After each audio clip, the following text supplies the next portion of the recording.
But it doesn't mean we have to do exactly pop art. Pop art has a lot of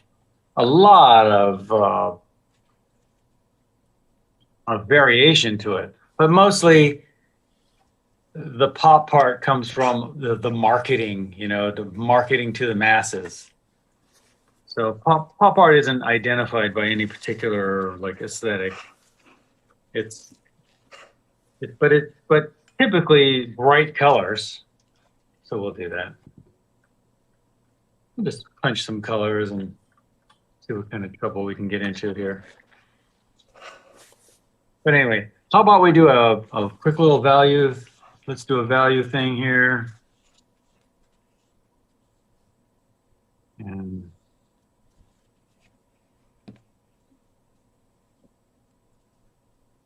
yeah, looks like everybody's got their videos and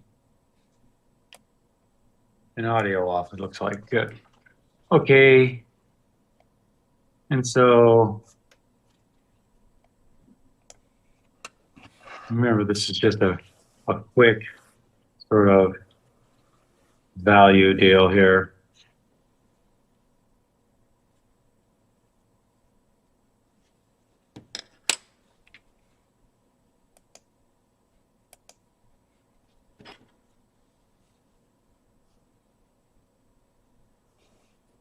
This, yeah, an angle to these shoulders. This one's lower.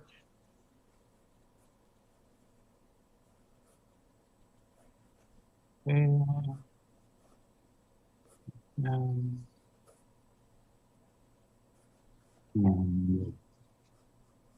all of our little carrots.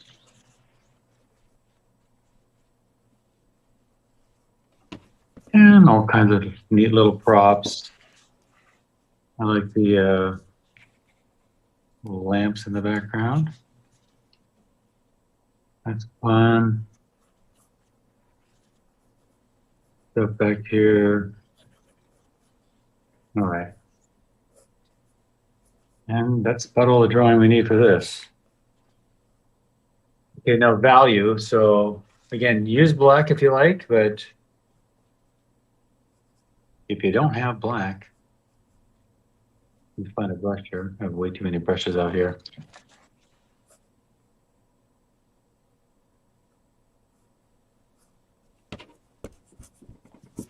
If you don't have black, Prussian and magenta,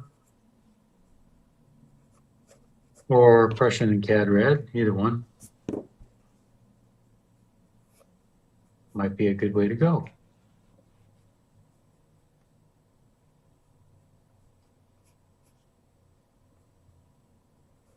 Okay. Oh, we got a big old light right here in the foreground too, huh? I didn't see that. Oh, do we want to put that in? Sure, why not?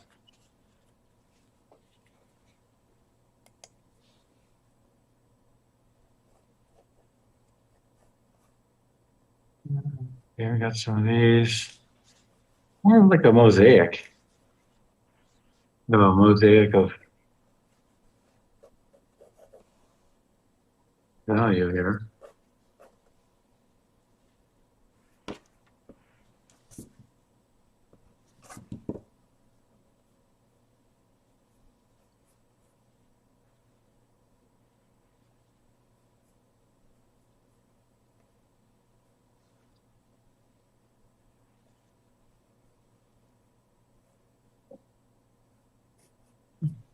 And surrounding values. We got this really light value coming in from the side. I'm going to hit the shadows around it. Let that little light come in. It kind of goes down behind.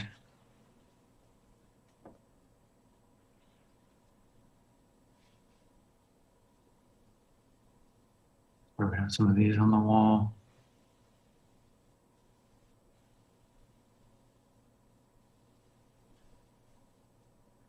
We have these big Got some light coming through. Down there.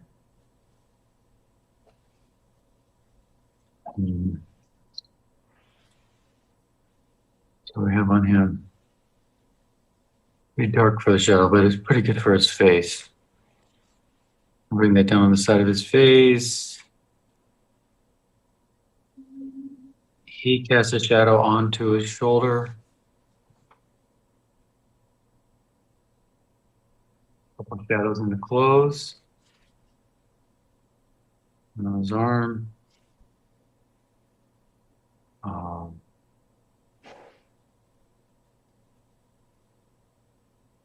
This apron does catch a little bit of light. There. This arm has a few shadows in it.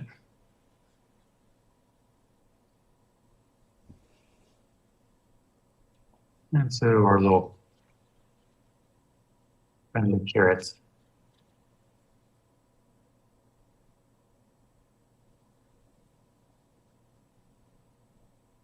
Just take all that into shadow. And get to somewhere. A lot of middle values in there.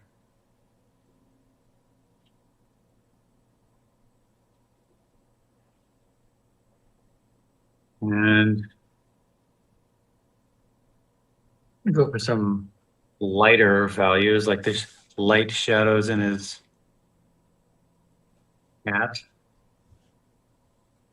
and shirt. Very, very light shadows. And some of those midtones.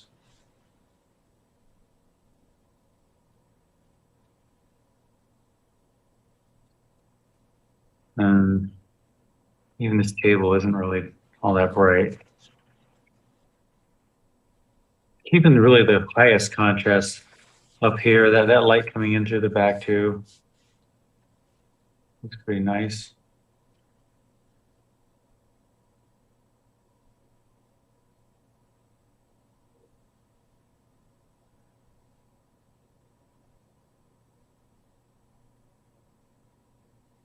What else?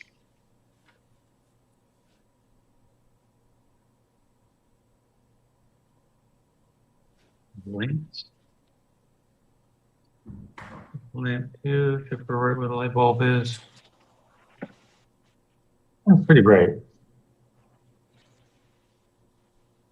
And smack all the darks. Find them. Find where they are and hit them. Down here in the pocket there. He's got a lot of dark in his face. This shadow right here is pretty dark. I don't know if it's that dark, but it's pretty dark. That off a little bit. There we go. And the shadows in his apron are gonna, the darker shadows in his apron are gonna be pretty dark. Let's come over that. That's why I like to hit those darks in there, because once in a while, because you have more of a full range, you can see things more clearly. And, oh, maybe I should put that in there. And dark right here.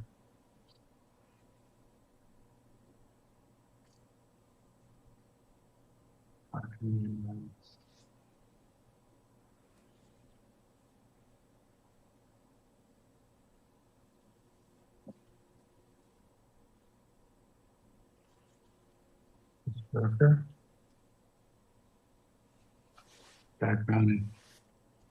Background here is sort of a mid-tone. So this shadow on his arm still stands out. I could probably hit that a little bit darker. Okay. All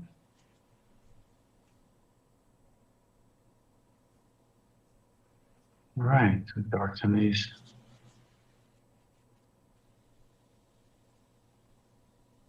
I think we're going here. Okay. And so to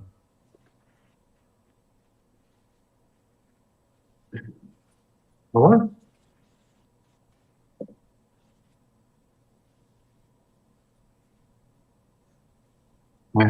I should have zoomed in on that last one. Sorry. Let me zoom in on this.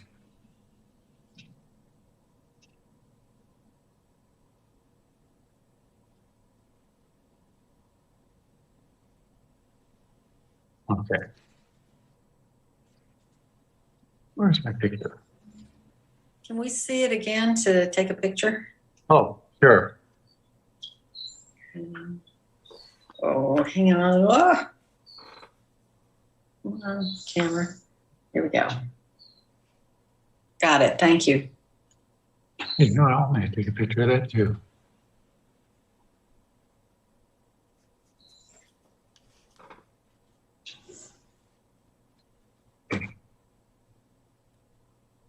Rob, I'm sorry, I didn't get my picture. Whoa. Oh, man. Oh, be. There it is. Wait. Isn't it? Okay. How's that? Okay, thanks. I didn't hear the camera noise.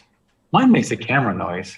I don't know. It made a camera noise. Yummy. Wasn't that fun?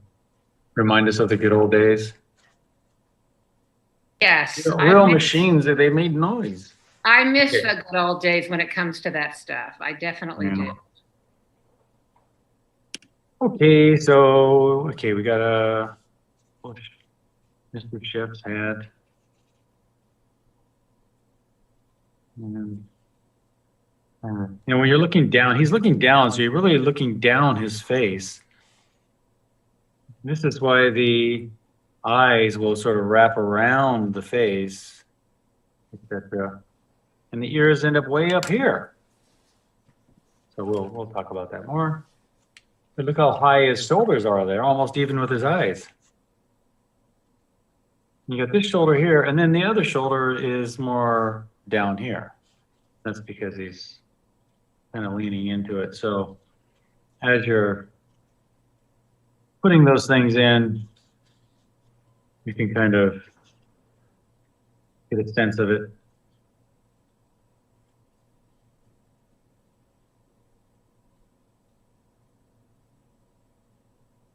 All right, there's just a little chopping board with all the carrots. There's a pan out there. He's ready to do business. Got a carrot in there. Jars. Great props. Love all the props.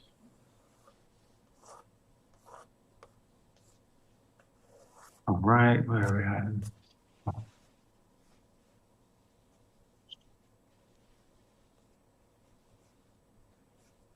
Light there, sort of, I guess it covered or something there. No, stove. And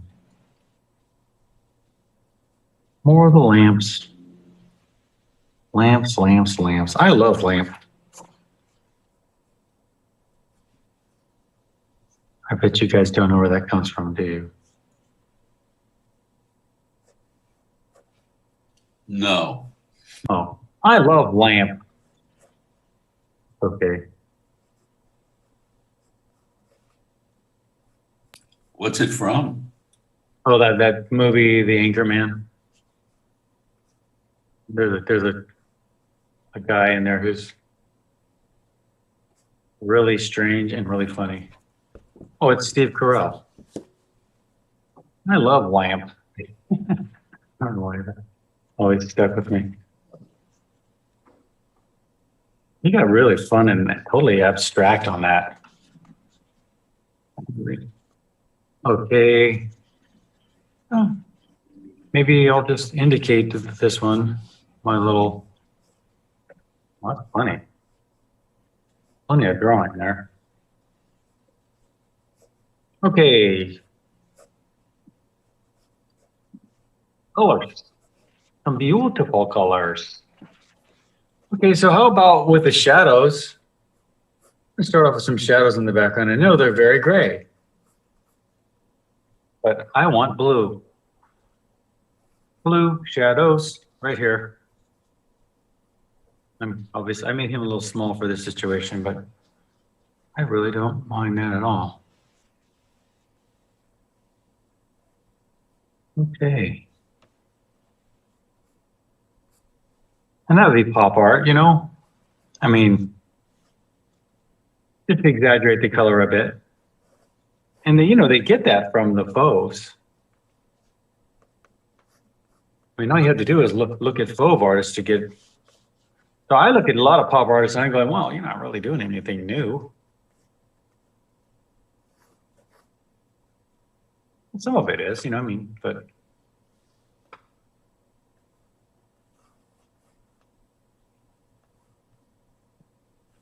I'm just going to take this right over a lot of these things up here.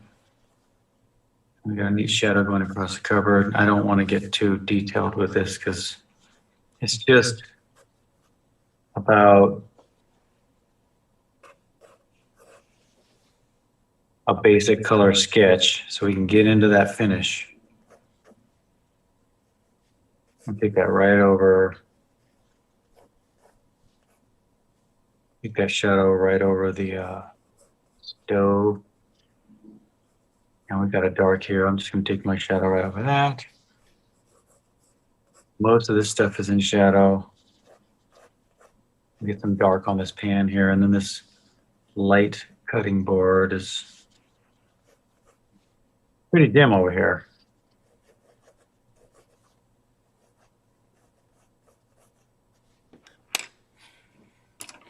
Maybe definitely some shadow in there.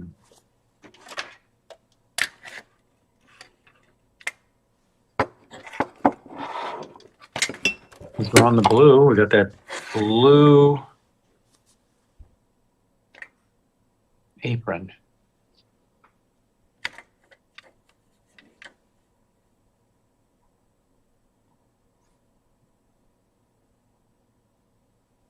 Keeping my colors pretty fresh. That's the name of the game.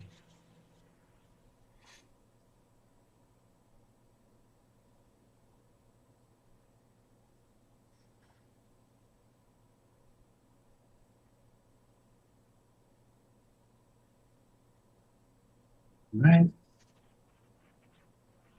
We have these orange carrots. Let's just go for it. Cad red, cad yellow.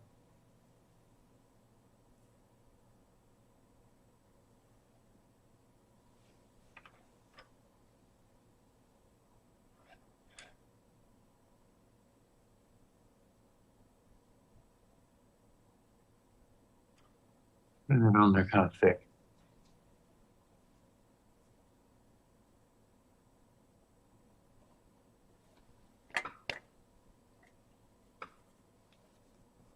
And the other orangey areas are kind of like, even the table is sort of a neutral orange.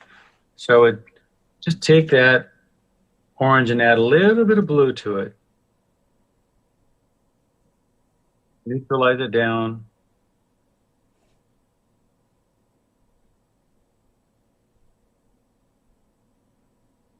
It really is.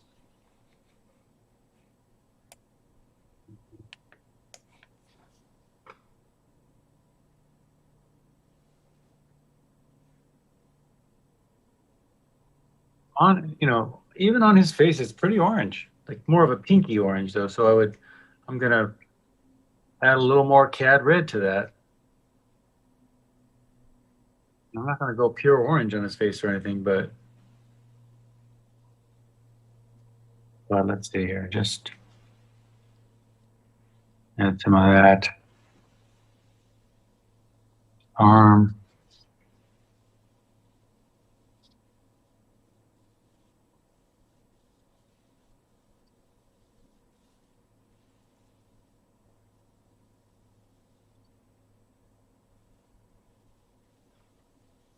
So this is one of those situations where, like, if you look at behind his arm over here, you got that wood behind this arm. It's very similar to his skin color. So change it. You can change it.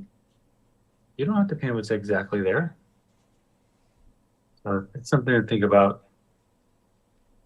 Maybe what I'll do is I'll just lose it into that light blue. I don't know, that's kind of similar to his apron color. But I'll tell you what, I've got this green. Let's see. So Prussian blue and cad yellow, some more Prussian. For these little guys, I love them. A little bit more blue than what I have.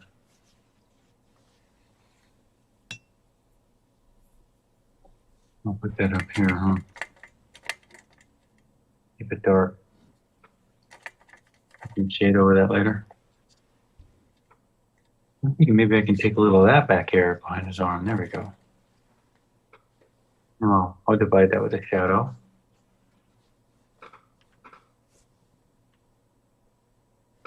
You know what?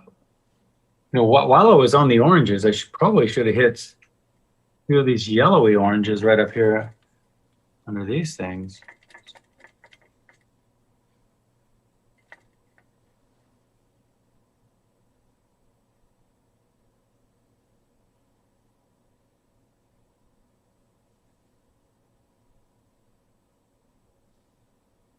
I'm gonna go for some darks now. Maybe my darks instead of black. How about magenta and ultramarine blue? Ooh.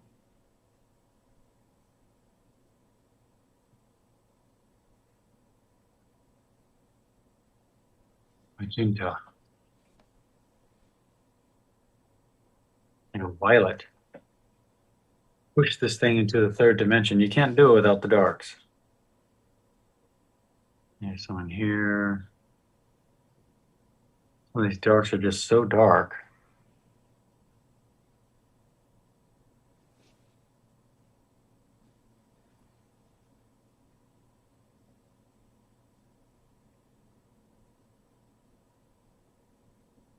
It does, it just pops everything into the next dimension.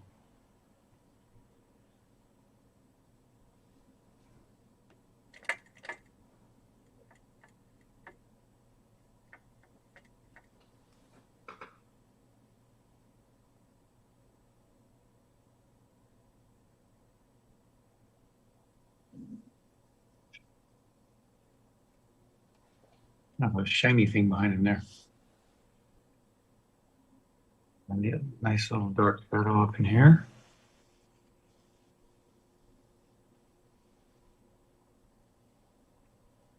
There's a lot in this piece, so feel free to edit things out.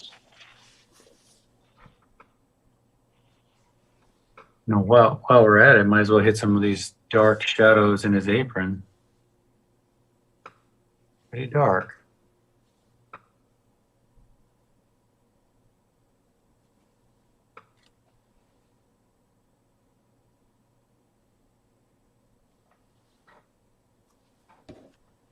All right, then I'm gonna lighten up. Instead of gray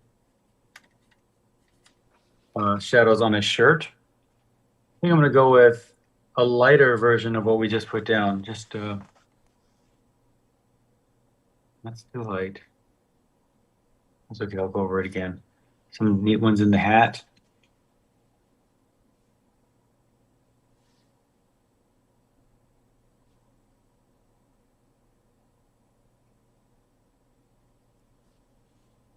Sort of arrow shapes like last week, remember?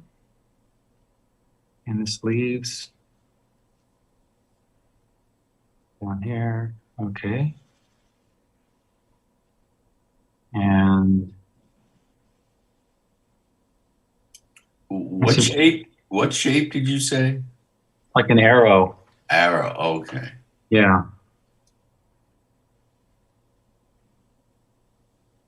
I didn't say arrow. I said arrow. And I thought you said pharaoh. Oh, pharaoh. Anyway, my hearing's going. Oh, it's your accent. You get that Pennsylvania accent comes through once or with the arrow.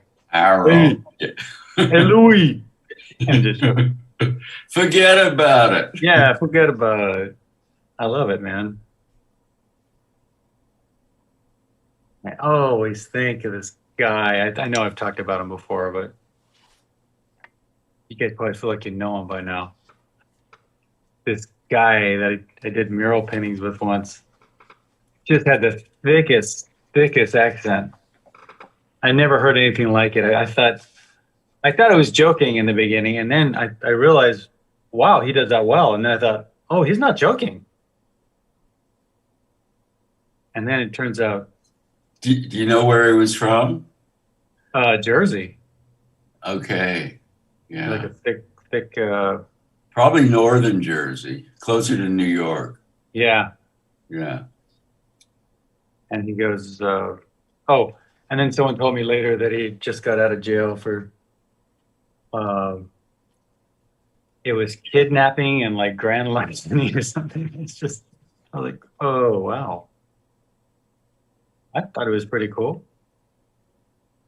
You sure he was a great storyteller? I guess you get pretty good at it in there, huh? I was going to say, it's good you didn't say anything about his accent. I did say something about his accent. I remember going, man, I have to tell you, I've never heard anyone with your accent outside of the movies. And I didn't realize that people actually talk like that. I mean, no offense, mister, no offense. But no, he didn't take any offense to it at all. He was really kind of proud of it. And he goes on and talks about he goes, he introduced me to this character. He called him Jimmy Two Fingers. He goes, yeah, I used to know this guy, like Jimmy Two Fingers. And I was just like, what? They really do have people like that? It's not just in the movies. Never know. Guess that was. Anyway, fun. Fun stuff. Oh, values in back of him here. They're darker. Full warms back there too. A couple of little reflections and things. I want to keep it deep so we stage him. So let's see, we've got the dark in back of his sleeve on this side. And then this dark shadow from him, separating him from that side. And then some shadows on his face. Good enough. Okay. I think we're ready. That's all pop art is. It's just more colorful. Hey, it's just more colorful. You know what I'm saying? Yo. Oh, here's another little. Let's do this real quick. I didn't think of this. On some of these great cast shadow edges, pop yourself a little bit of intense color. See that? Do it here. Some of these. See what that does? Not too much, just little bits in here and there. Edges of things, little edges and accents. You know what I mean? Accents,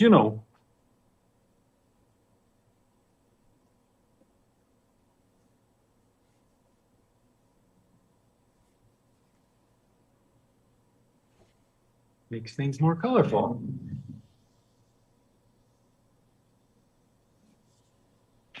My family spent our summers in Rhode Island. Oh. And it's called, people who live in Rhode Island say Rhode Island. Rhode Island. Rhode Island, because they have a very strong accent. And the mafia was very happy there. And you could go into a restaurant and maybe, one of those made men would show up with all the gold, Oh, and the sweatsuit? Yes, the sweatsuit, the gold, the medallions, and just kind of stand there to let his presence take effect and everybody start looking at him and everything. Yeah, it was interesting. And this is just very No. brief. I went to a friend's house on Jamestown Island, which is near the bridge that goes over to Newport, Rhode Island. And there are some mafia people who own some big estates on Jamestown Island. So I wanted to take my daughter for a walk in her stroller. And he said, don't go down that road on the right because, you know, it's owned by the mafia. There's a mafioso living there. Yeah, they don't want you there. Yeah. They don't want you there. Okay. So I'm gonna move this. Do you guys need to take a picture? I'll take a picture. Take a picture. Might last longer. Quick little comp. You guys got it? Can I move on? Yes. Okay, I'm moving. I'm moving. Here we go now. Okay. And let's giddy up. Let's see what we got here now. Oh boy.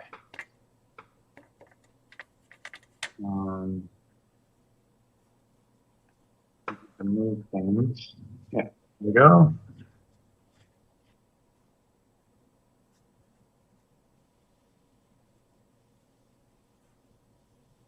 Okay.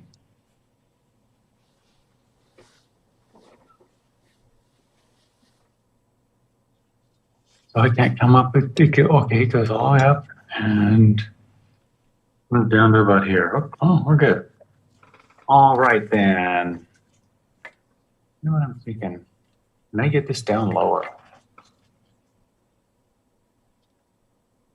Lower the better for me so I can see it. No, I can't. All right. That's not too bad.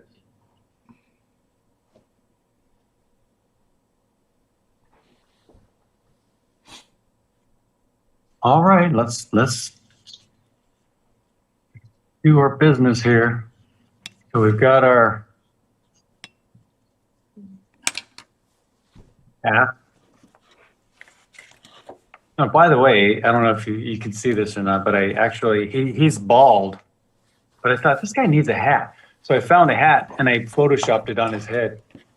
So good enough. You did not.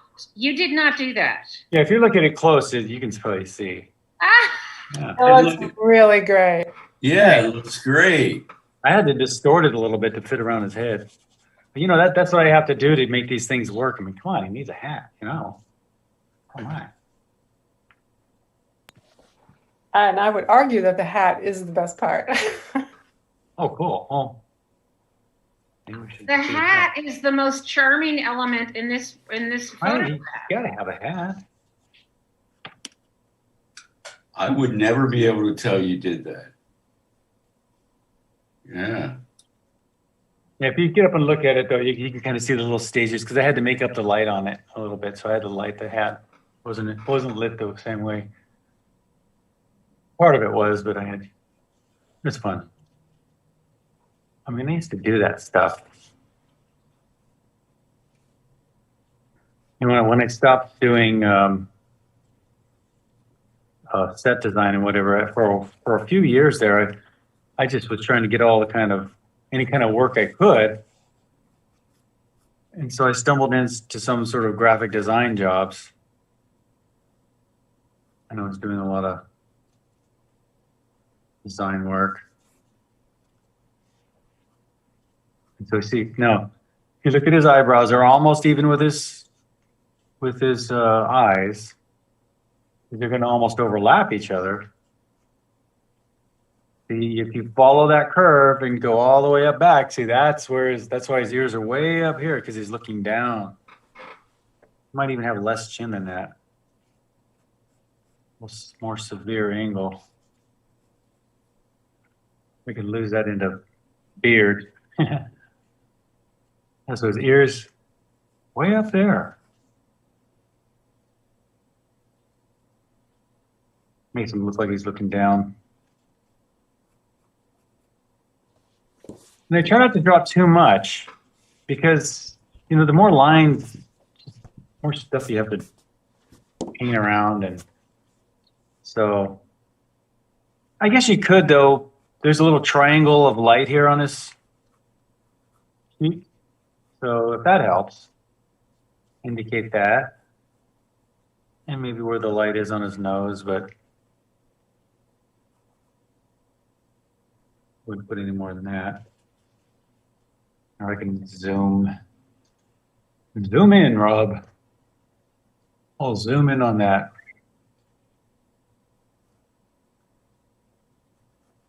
Where am I?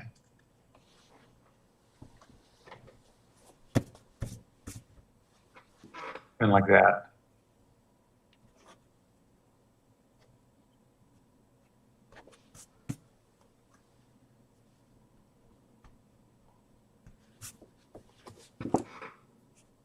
And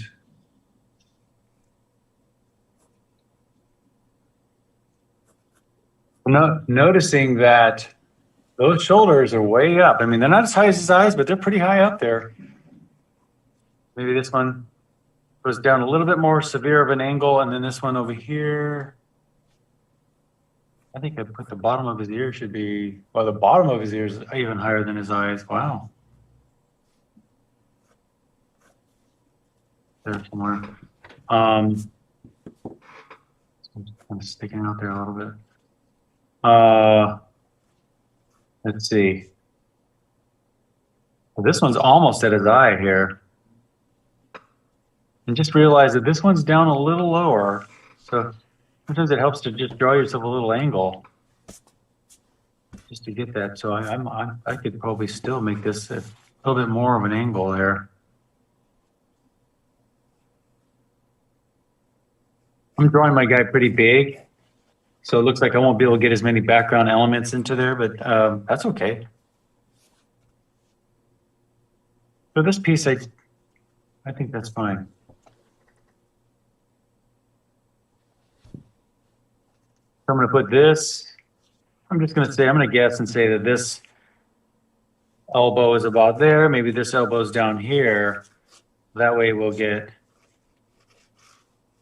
you know, this hand in this area and this hand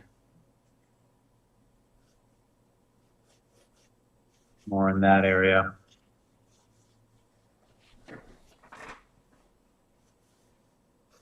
And then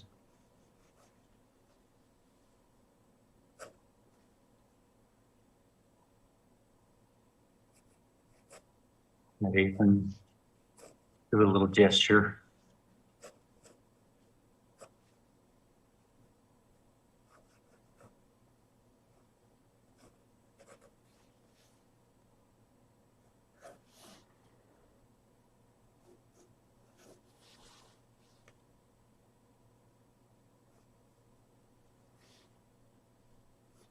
All right.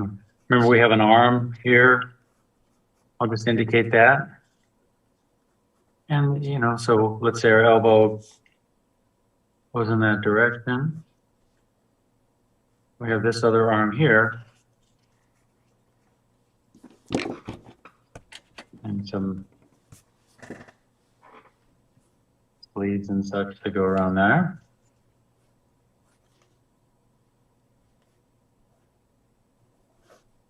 I can help. And with this, I know you got a lot of loose stuff there. So what I try to do is just kind of figure out where the arm is. Okay, that's where I want my arm. All right, we got a watch. Watches are nice. They really kind of show you the direction of the form. In other words, just going around this direction, like a big cylinder. And that, and then. Can't see the bottom. Oh, I'm sorry. There you go. I'm too. I should be actually more zoomed in here. Let's see. Thank you for telling me. So just wedge shapes. I'm noticing this one kind of goes upwards and then downwards, upwards, downwards. Pretty good for now.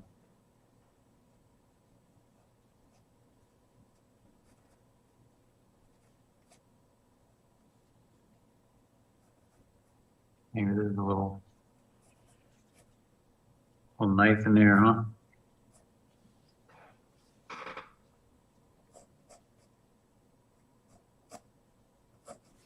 And then we've got this and this. And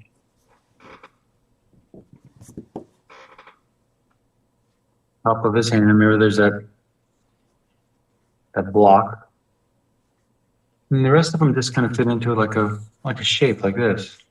And I wouldn't really even put anything else in there. I mean, I don't really see the point. I mean, too much is not usually a good thing. Maybe a little wider through here. Let sleeve.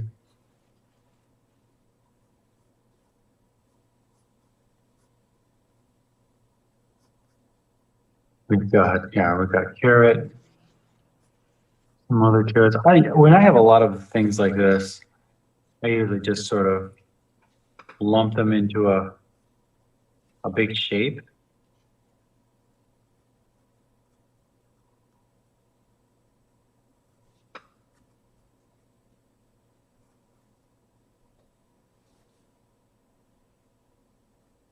All right, let me zoom out. No, I'll do the sleeves.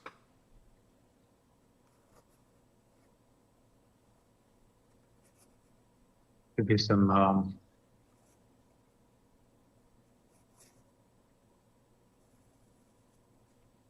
do you call it? Pull. Okay, so we're getting a, remember we have a stretch here and a compression in here. So we've got a little loop right there. And we've got sort of a odd little arrow sort of shape right there. See, kind of looks like an arrow. I'm really abbreviating it. I don't see any reason to be all too specific.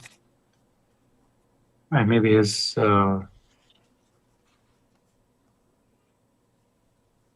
apron comes a little bit wider. And there's that arrow shape. We got another one following it here. We got that. And then we've got this fold.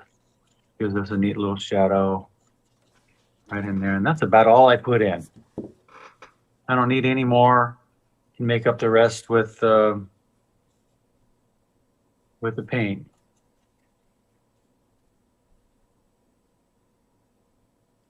All right. I like the chef shirt. You can hardly see it, so I'm going to pull that over here a little bit more so we can kind of see it. And maybe make it cast a little bit of a shadow with those little buttons. Okay. Makes it look more chefy. That's the word. Chefalicious. That's the word I was looking for. You know, got a little color thing going there. And nose, and up and around the shoulder.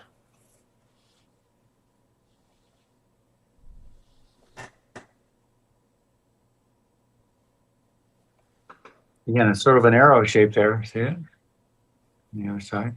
You don't have to draw it in really dark, you know, but if you acknowledge it, you'll get a nice, believable sort of shape for a shadow, and you can cheat a lot. Because I don't really like to sit there rendering people's clothes. Big shadow there. Another kind of arrow shape. And then another sweeping sort of arrow shape here. And they really sort of just, and then the shadow right there. Then I'm going to look for myself a really nice little contour that goes around, around, and out. So it does get a little thicker out here, so I want to just make it a little bit further away from the shirt like that. Kind of deal. Like that.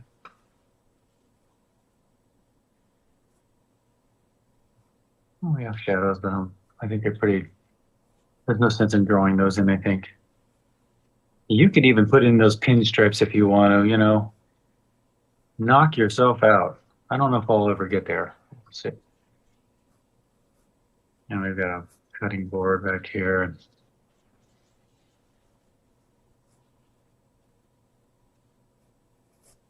Maybe a pan. There's carrots in there. Okay, Wow, Jack. this thing- Can you sorry, move it down again? sorry, Okay. sorry. Let me blow this thing out. Sorry. I forget. Easy to do. I just put a little border on there. It's one point perspective. As you can see, the cameraman's probably about the same height or close to than the person. So you see how they come up to a point. So just pick a point that's close to his nose or something like that. And I just have them kind of all going to that point. You don't have to be real specific.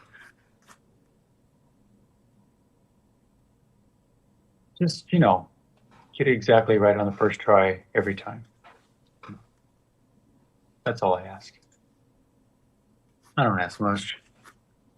Because I don't want much from you guys, you know. Just perfection every single time. And I'm fine.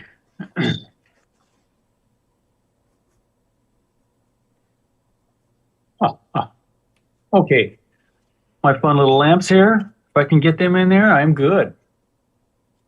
Because, and you know what I'm going to say, I love lamp. Okay. And we got another one over here.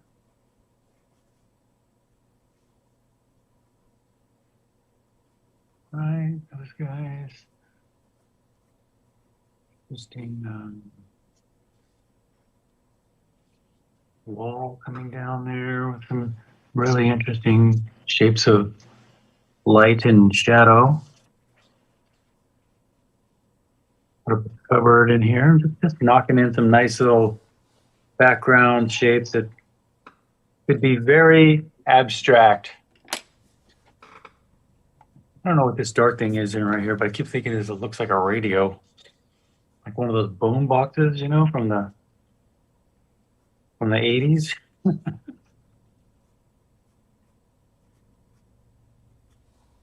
All right, so we have a neat shadow back there.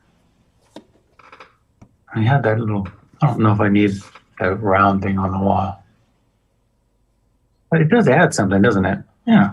We have all these straights. It's nice to see a little curve back there. Okay. Then I've just convinced myself to do it. And we've got another big light in the foreground. Oh boy, I don't know if I need that. Maybe I'll put it in a little bit smaller.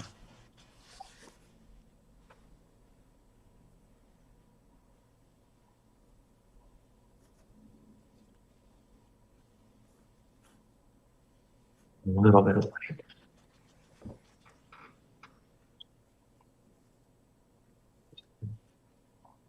A little bit of light in there. Covered. I like this.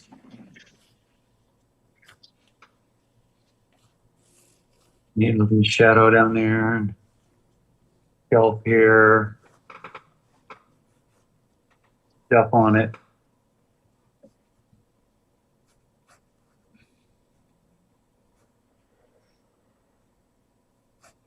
Shadow under there, and these shadows coming all the way across.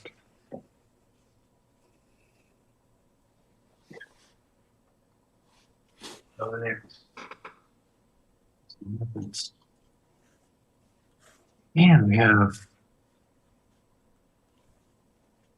so little knobs and stuff. All kinds of stuff. Kind of like that jar.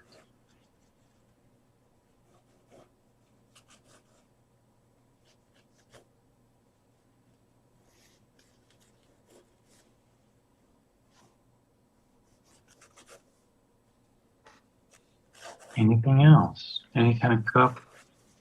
Any sort of prop you like? I don't know what this is on the in the foreground, but it's kind of neat looking.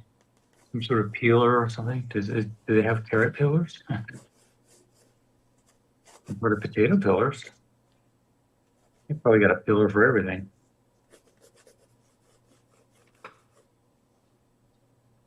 Well, I don't know what this thing up is in the foreground is, but it looks like a fish or something, right?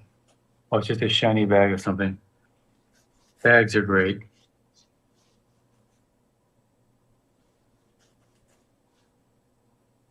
Another one there, why not?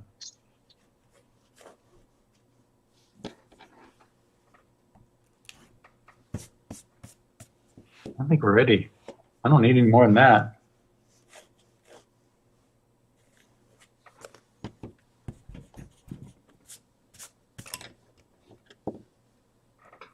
And let's paint. I feel like I have a talk show or something. Hey, everybody, let's paint. Make sure that's. I see it at the top. Okay, good. And all right, I've got my little color thing. I'm reaching in Mr. Ultramarine Blue. Can't wait to throw them down there. There you go. That gets us started. That gets the ball rolling.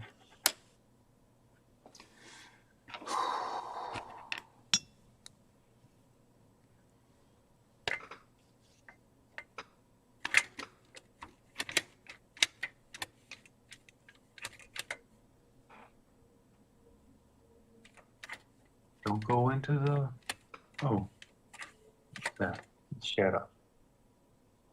Oh. I'll just pull this shadow into there and just pull it right over there.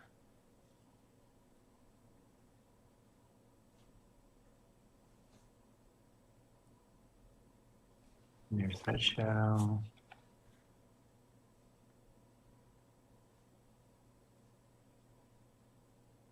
Straight ultramarine blue. There might be traces of magenta in it. And that's okay with me. Looking for some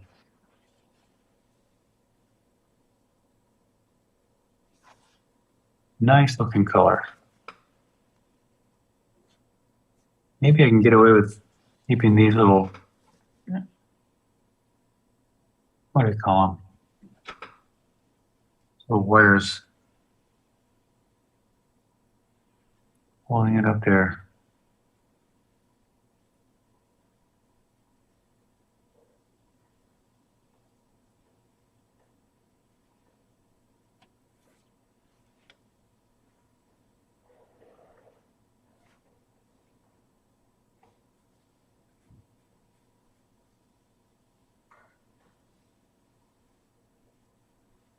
We have this giant area here. I'm going to paint it right over that mirror.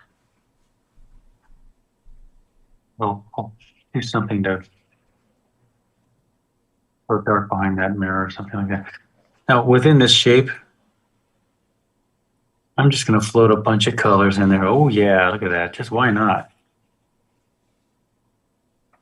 Maybe some yellow. I think it's got a little taste of green in it, too. Yeah, that's why I like these big giant areas. I can just let paint fly around. Still plenty of realism. I mean, we want some places where the abstraction can just move around.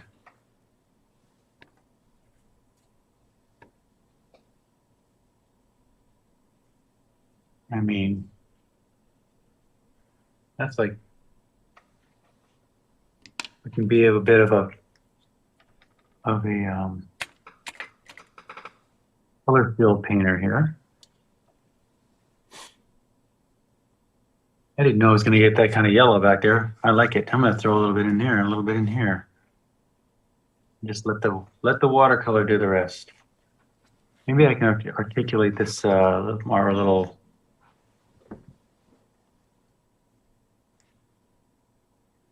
Mirror back there with a little warm on it, and then I'll come back later with a little, after this is dry, we can put a crazy glaze on top of it.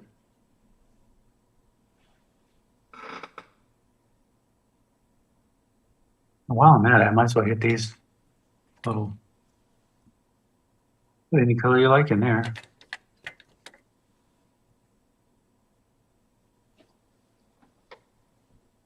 Kind of don't want to hit the outside of it because this will just bleed right in.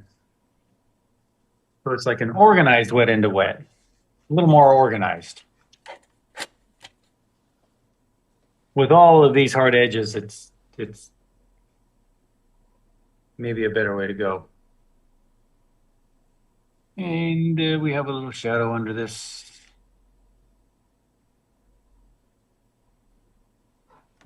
I got gray on me. A little taste of color in there. Some shadows on the object, cast by the object on the wall behind it. All those little guys.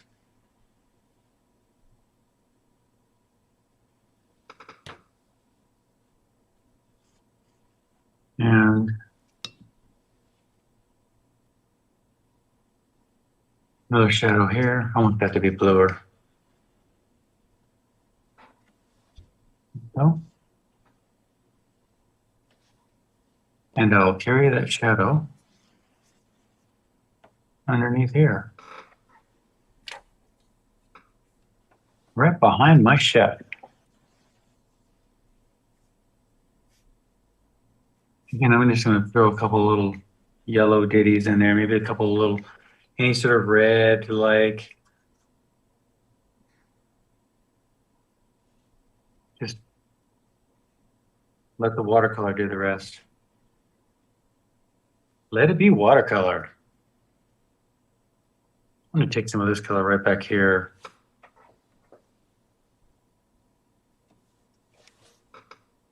And I'll blue in it.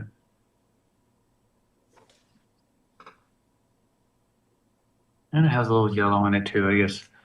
I think we went green with it, didn't we? I think I'll do that. Just so it's a little different. Oh, Prussian blue. Maybe a touch of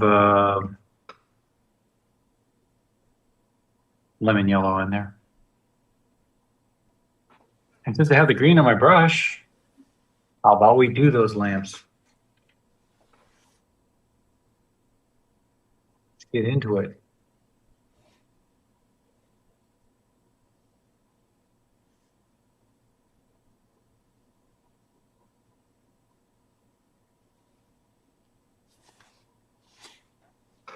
Oh, it's gonna bleed out into there. Oh boy. I'm gonna get in big trouble. All right, and I'm not real worried about it. Usually that stuff ends up looking great. You want to get a little bit more yellow into that. It's a bit darker too, but I guess since it's in the foreground, I'll hit a little bit more Prussian blue in there. There we go. Darken that up.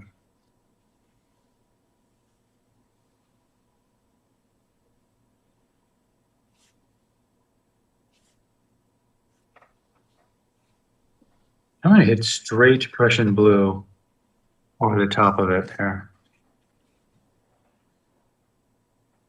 This cabinet up above. Because it just really just functions as a shape. And I'm gonna see what happens if I just put it right next to the green and just put down. Maybe they'll bleed into each other and maybe they won't. I don't know. We've got this cabinet behind the lamp too, which is kind of gray. I guess a gray wouldn't be bad since we have so many pretty colors on there. Maybe I'll just put a gray in there. But maybe a warm gray. Because it's...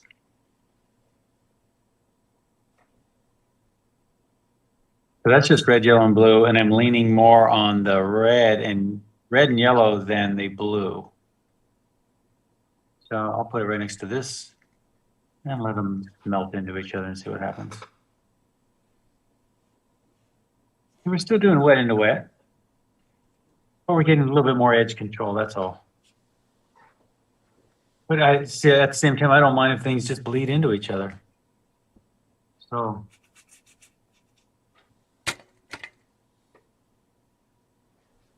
All right, well, let's see what we got here. I'm just going to put a tone right over all this stove stuff.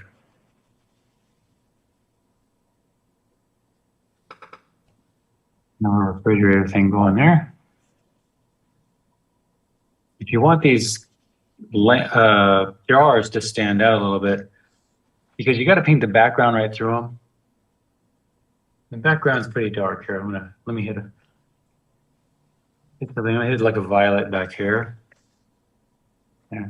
If you want them to stand out a little bit, just miss the edges. So you still see the background through, and you might even see a highlight on the top. Right there. But keep a little gap where the edges are like that. Like that. So you get a little shine on the edges, because that's what glass does. Is as it moves around, it reflects everything around it. So we'll just let that jump up and be beautiful up there.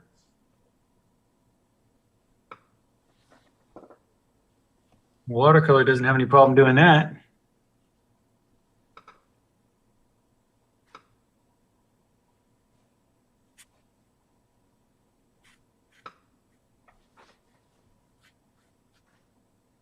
Got that like light refrigerator right next to it. I'm thinking this dark right behind his. I'm going to take a dark, this same dark, right across this, because who knows what it is, and I'm only interested in the shape and the value of it.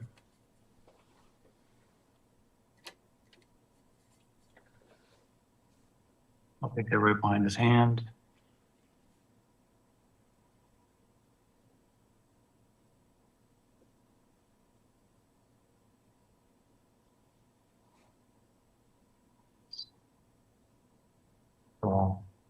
And sort of like a little mosaic, we've got a little organized shape here. We can throw all kinds of bits and pieces of yummy, yummy color in there. Like, ooh, what would happen if we threw that in there? You know it's going to do something wonderful.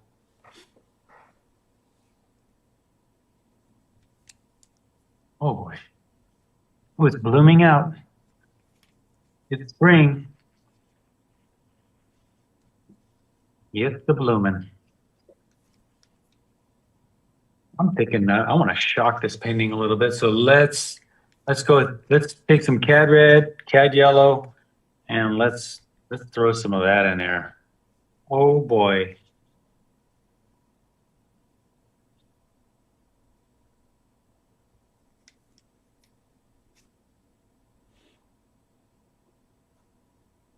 This is why I group the shape instead of painting individual things. Because within this contained shape, I can just play with any way I want.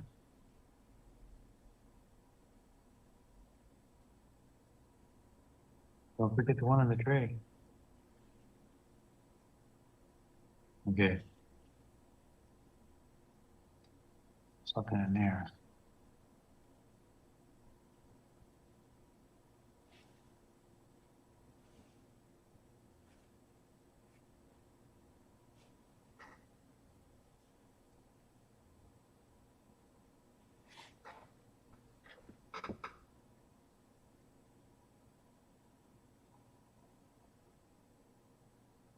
Now, I would get too crazy or you'll lose the orange.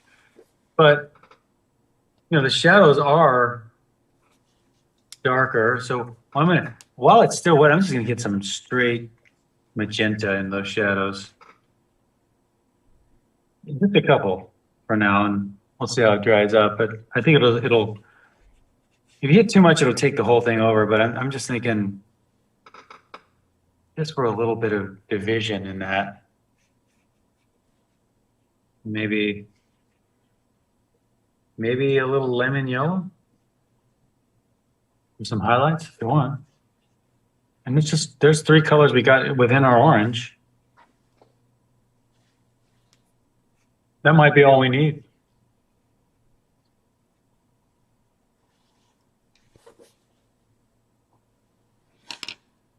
There we go.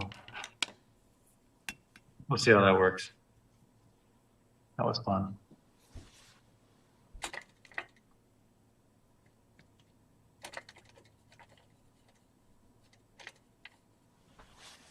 A shadow on here. And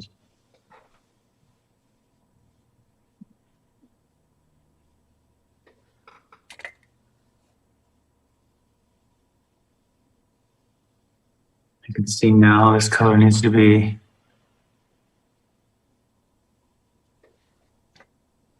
a little stuff on there. Came out a little gray. Sweeten that up with a couple little ditties. That's fun.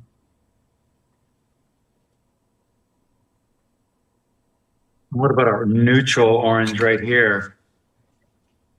Again, just hit yourself an orange, a cad red, cad yellow. I'm gonna mix them right on there. And a touch of blue, see? A little bit of blue will neutralize it. You want more of that woody look.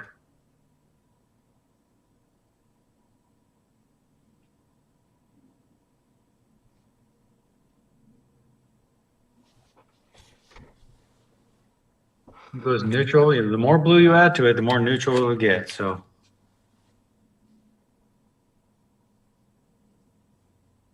I can take that and just do the same sort of concept in the jar. Just leave the edges. Oh, I brought it all the way out there. Oh, okay. Let's do that.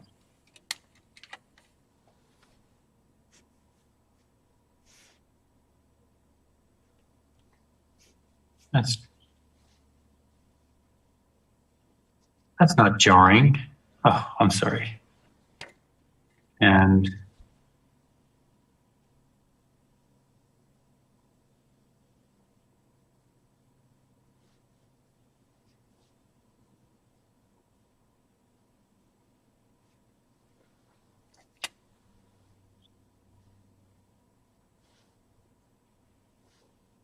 remember, as you're going,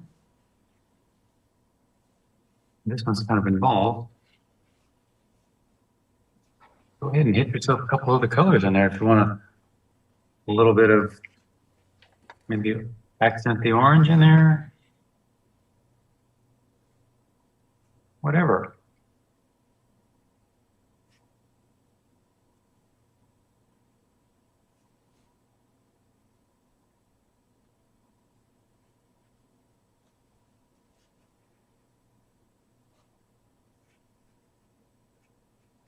Green in there.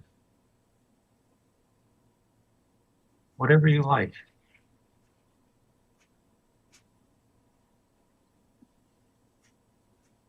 My little white spots, they're tempting to cover up, but I like to leave a lot of them. I really kept this up high, didn't I? Oh well. It is what it is. Just do that, do that. Maybe we'll put a shadow over it if it doesn't work.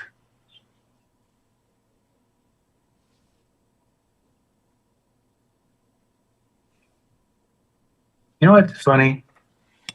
I've just noticed that if you look at something and you go, well, I don't know about it, but whatever, I'm not worried about it.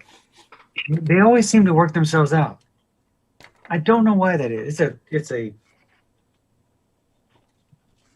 But I've just noticed that over the years that when I don't worry about an area, I'm always amazed in the end. Like I remember I was thinking about this area, thinking, I don't know what I'm going to do there. And I just did something.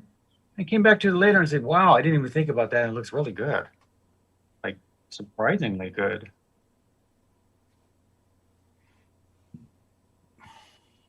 Put this in there and just let it drip out and we'll see what happens. That attitude and watercolor usually marry very well. Just see what happens. I'm going to put something dark over this pan. I came up with a very red violet. So I just used ultramarine blue and violet. And magenta. But this time I hit a lot more red in it. I like that. Now I'm just going to go around the outside here and just let it spill out into it and see what happens. Now in this case, the yellow is creeping into this instead of this creeping out into the yellow, which tells me I have a lot more water out in the yellow and less water on my pan here.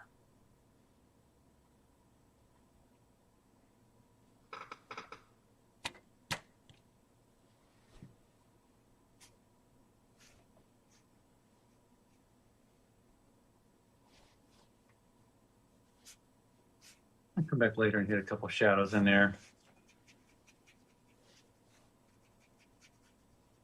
Our chopping board, I mean, it's light, but it's not, there's nothing white, nothing as white as a shirt. So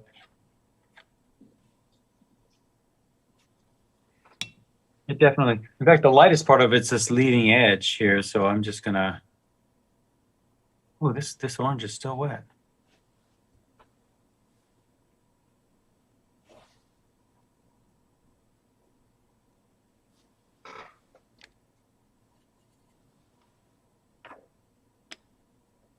Make it a little bleeding. Probably will look good.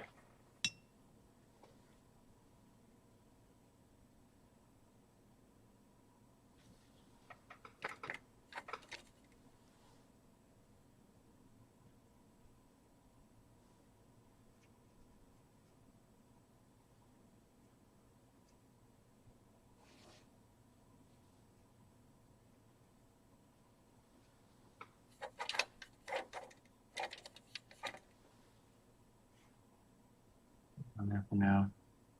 Let those bleed out in there. We have a couple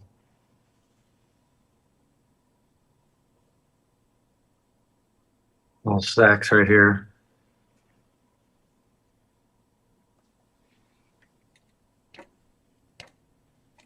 I'm not going to worry about it. I don't really want to put a highlight on them because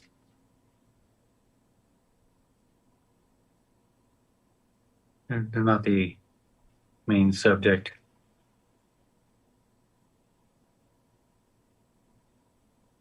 Get a little bit of something in there.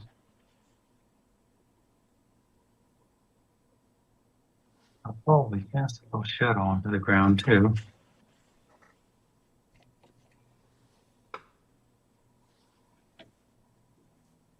All that, but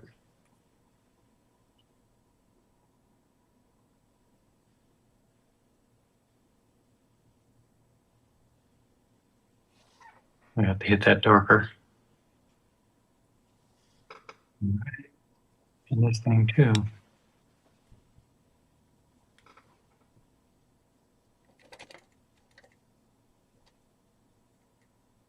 When you're doing something like metallic like this, just if you'll notice, usually it's in the corners where you get a little highlight.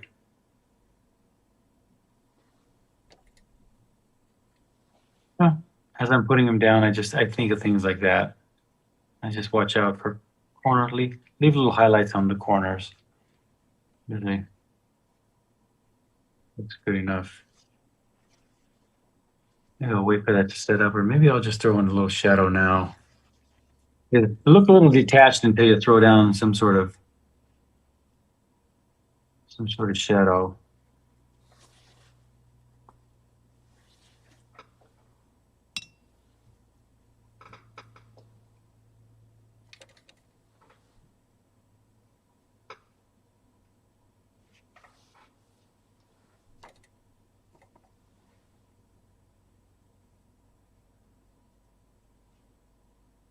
Right. Okay. I'm going to go for the blue on the apron. It's ultramarine blue, but I think it had, I'm not sure that's a purest ultramarine blue I've ever seen. It's probably got other junk, you get other stuff in it.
And it does get a little lighter on this side. If you like, what you can do is just take your brush, pull the water off, and then just make it a little lighter on that side. Not that light, but move a little thing around.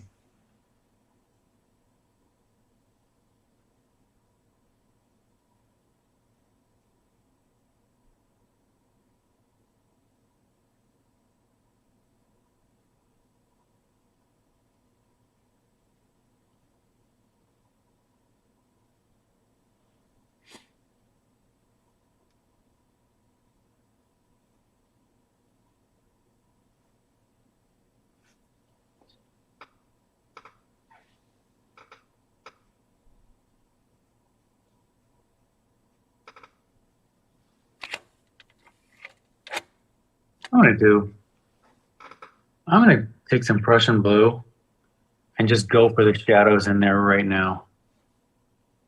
Because they're kind of soft. Oh, that's gonna go all over the place. All right, I'm gonna use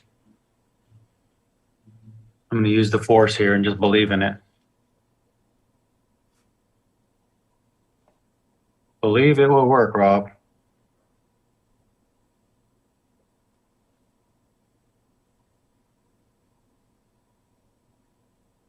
It's nice when it works, but when it doesn't work, you're kind of going, Well, let me down, Yoda. Because you didn't believe enough. Oh, okay. That's always their excuse, right? A little cast shadow from the arm here. Looks like it's. I'm just gonna let it do its watercolor thing. I know we got a big shadow up in here too because of that cast shadow on his from his face.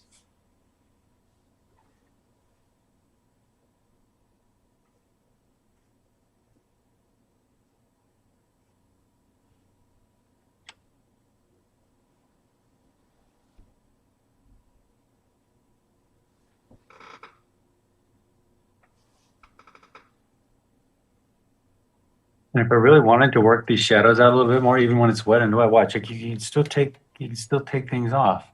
If I wanted it to do that. A little bright, but just to let you know, it's not over. You throw something that gets out of control, and you're like, oh no. Well, you know what? You can see. Play with that a little bit. It looks like we got something in there. And How about some shadows in the shirt? They're kind of warm. So it gives us a break from all the blue shadows. So I'm going to go over to the, I'm still using ultramarine blue, but I'm using a lot more red in it. Just so the blue leans over more toward the red side. I think magenta and cad red. I'm just going to play with them both. I don't want it to look too red, but it might not be a bad idea. Did you use Prussian blue on the apron or ultramarine? And I use ultramarine blue, but then I use the Prussian blue in the shadows. Okay. Yeah. That looks kind of gray.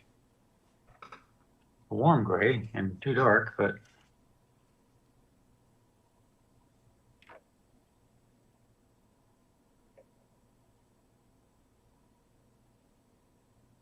all right, I'm gonna go this saturated. Oh, maybe I can live with that.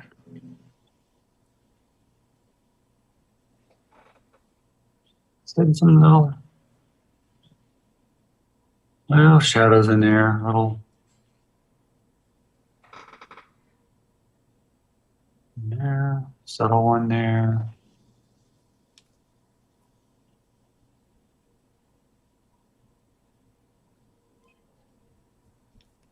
Go to sleeve me a little bit. And you'll get some ones that are like minor. Little not real dark.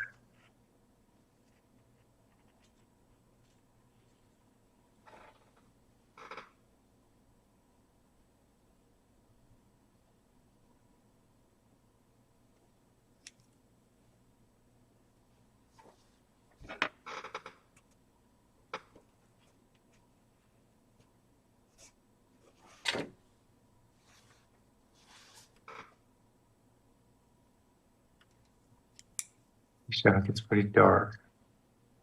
It's really close to the head, and the head isn't allowing a lot of light to get into the shadow. It's always nice to paint people who are really into their work, just like we are. They're artists.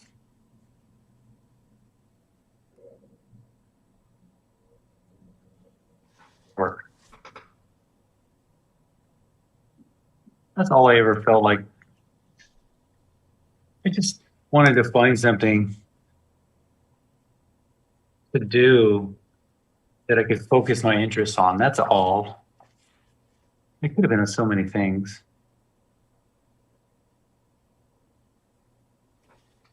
I was really liking writing there in high school for quite a while.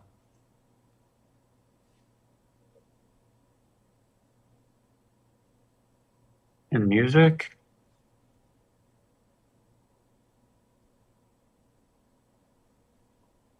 Because it's just something that you can do, and if you concentrate on it enough and devote enough time to it, they'll go, oh. In other words, they get a little inspired by it. Like, oh, was that the reason I like to do this? Yeah, it is. Inspired by your cooking, maybe?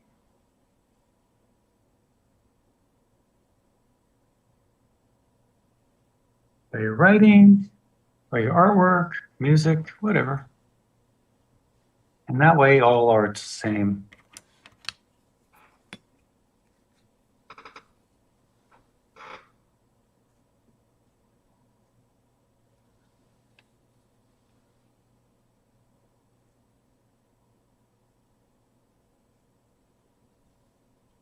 Pretty cool thing, though, to just spend your whole life devoted to inspiring people. I mean, like my daughter, she's studying, man, there's a lot of work it goes into becoming a personal trainer. And she looks at the whole thing like she wants to inspire people. And I'm like, well, you're on the right track then.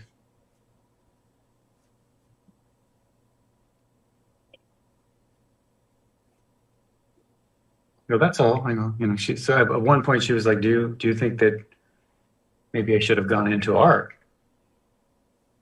I'm like, I didn't never wanted you to do what I do. I just wanted you to do something that you like to do.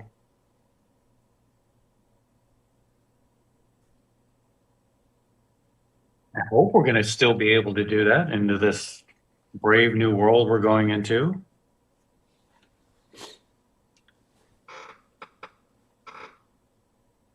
Maybe it'll even work out better. Who knows? That would be wonderful.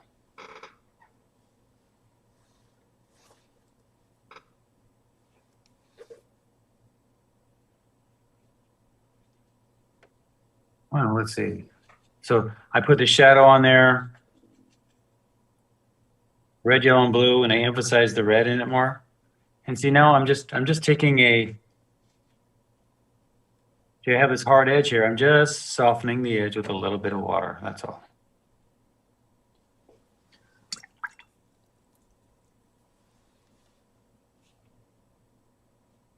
And the metal here will just reflect what's around it. Of course, it's got a little orange in it. And some of the shadow color. I don't know if it has much of a highlight, but it'll hit something dark in there later.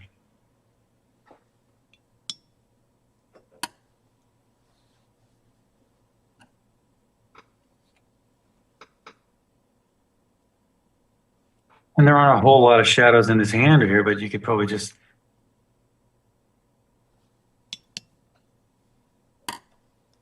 See, the light comes here, and so as the fingers bend down to hold the carrot, they go into a subtle shadow. And you might see something in between the fingers. I just leave it like that and then come back later and get a little light on there, but let that dry up. Well, since we're at it, might as well do the face since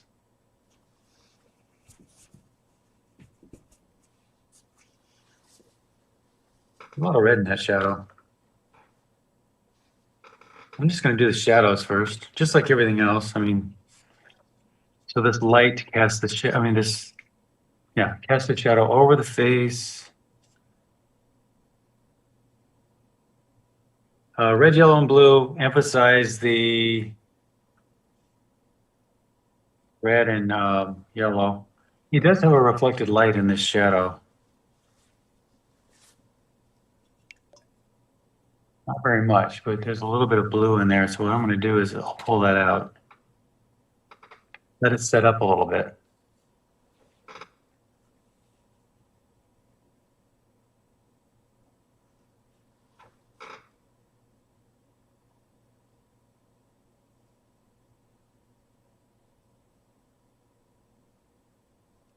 Even this eye right here rolls back into shadow on the left side in here. The right side catches light. Left side goes into shadow. Because it's a ball.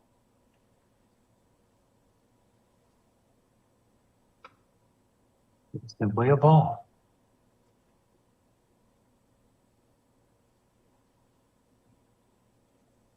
I'd say with a really dry brush here, really dry, shape the point. And I'm going to pull off this area. Might have waited too long. Wow, did not think I thought it was wetter than that. Just a little reflected light in there. That's all.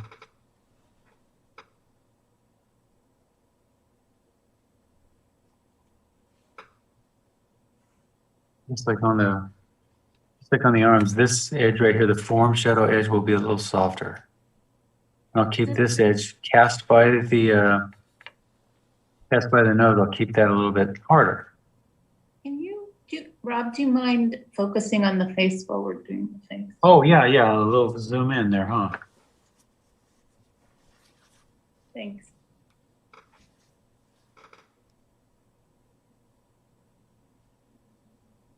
I just pulled out that reflected light right there. Keeping this part in shadow. As we can keep it pretty loose. You wouldn't believe you don't need that much information. The nose itself,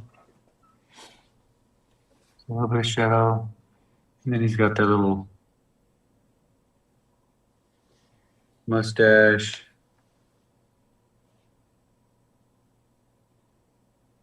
Which looks sort of like a reddish.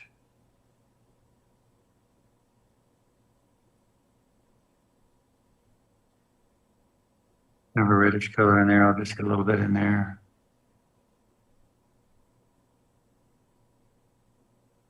A little bit of this.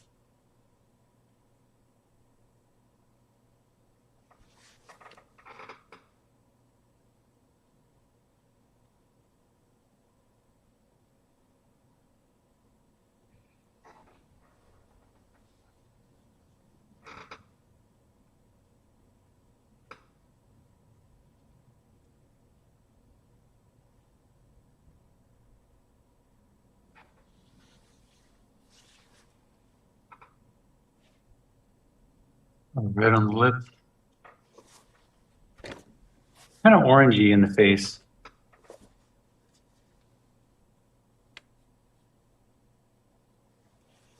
Cad red, cad yellow. I mean, if you put pure orange in there, it'll look like a carrot. So I would throw a little bit of blue in there. Get the color you like. Let's see how this looks. And I need it to be a little bit lighter.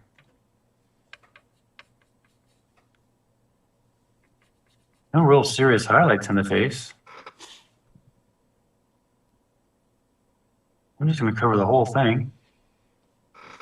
Doesn't matter if it goes right into the shadows. I never worry about that. The lighter lights are going to be on the planes facing the light over here. So on this side, like that. And I'm not seeing a whole lot on the nose, but I might just take off a little bit anyway, right on the side. I might even, how about a little warmth in the cheeks? Cad red. I like this just a little bit.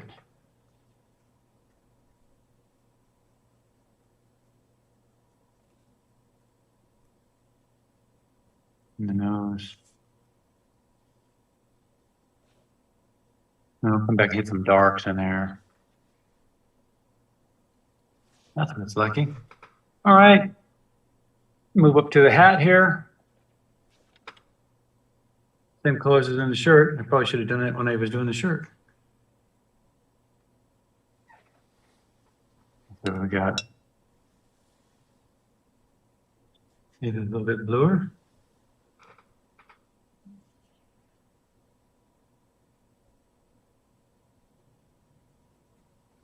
And as it goes around, this eventually gets lighter.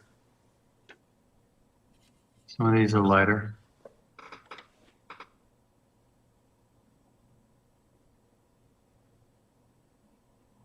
Sometimes I just put them all in kind of dark.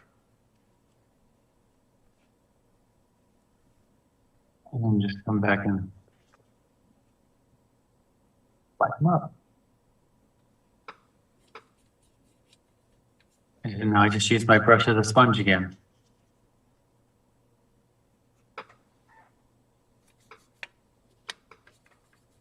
Because it's this round too, I mean, I don't see any reflected light in there, but golly, let's put some in. Oftentimes you might catch a little bit of something back here like that, like on the face. I had to make that up, so I probably would have caught some reflected light. So this darker part of the shadow would be like in here. That's pretty dark. Yeah. So you got the light, the reflected light, and something in between. That's the core of the shadow.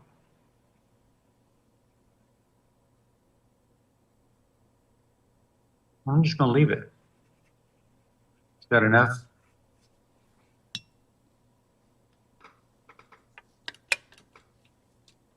Some of these very light values on the top.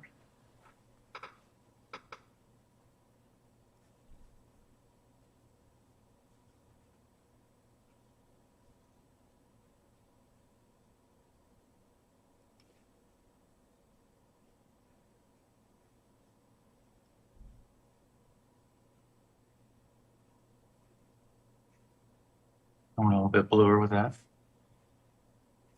So I could throw a couple worms in there. Now, if I hit a real dark in there, it's just going to zoom off. So I'm going to wait for that to tack up a little bit more. Doesn't have to be totally dry, but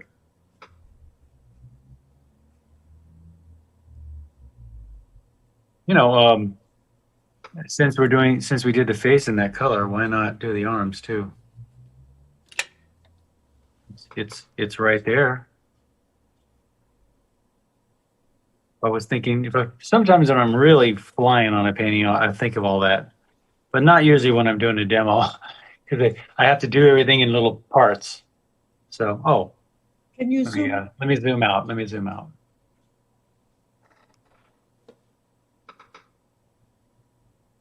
So see, I just threw a little of that color of the face on his arm.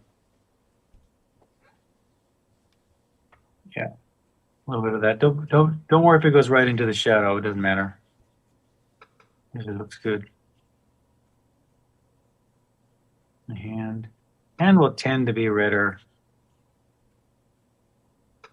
Just a little bit redder.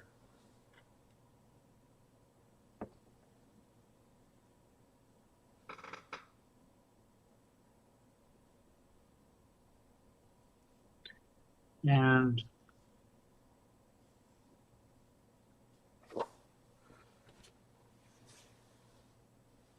take out this bright white here. Not so bright. So these bright whites to deal with. I don't want them to be white. Ooh, the color of sunlight. So something in the orangey, yellowy area in my lights. And I know I put those little accents in there. So when I put this value on it, it's extremely light. Extremely light. Like that.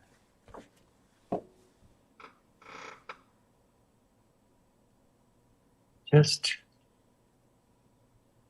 a little bit. I could put it over the lights too. Why not?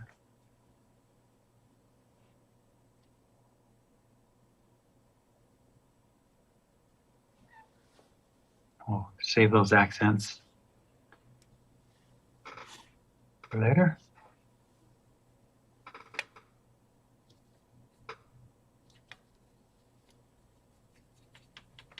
And some of that orange right in here.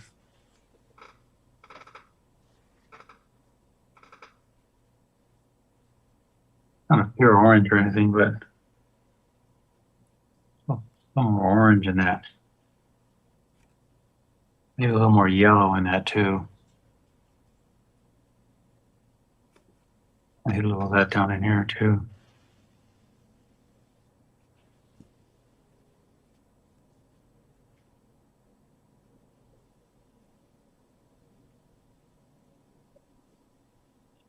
I like this little sort of cast shadow over his, I didn't really see that, there's his sleeve.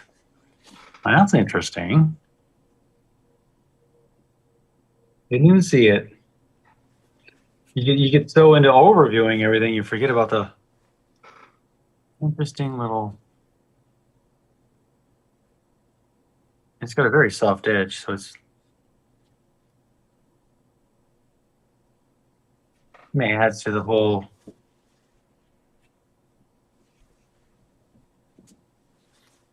mystery. Early in the morning, just getting ready.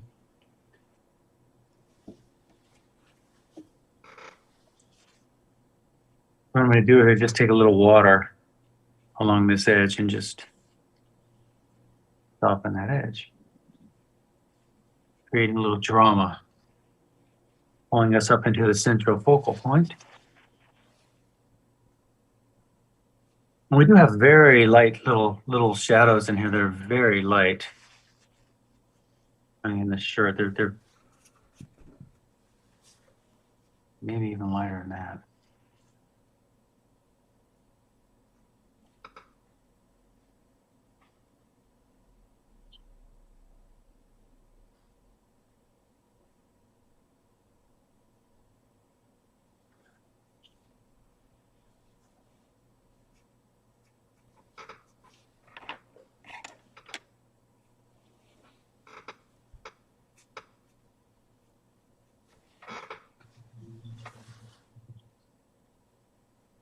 Of course, it never looks right till you get those darks in there. We got some. But maybe the shadows on his face could be darker. His eyes.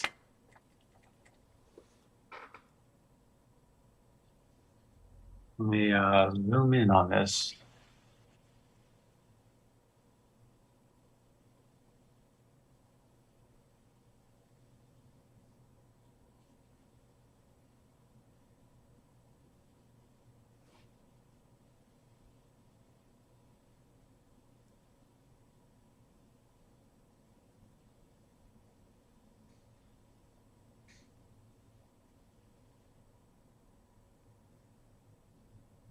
I'm just noticing that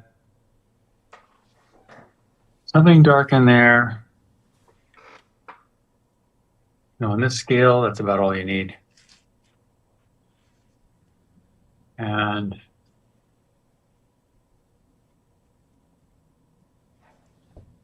we get that little reflected light in there, so it really will stand out when I hit this dark. Like there. It's not quite that dark as it comes out here. But it's pretty dark on this side of the nose. Like that. There's a little reflected light underneath his nose. I mean, you don't have to put that in.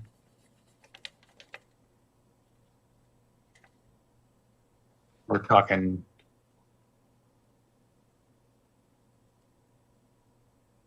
Nutsville. I was telling you about that shadow. So you get the light over here, you got the, I mean, the main light over here, you got the reflected light over here, and you got something in between.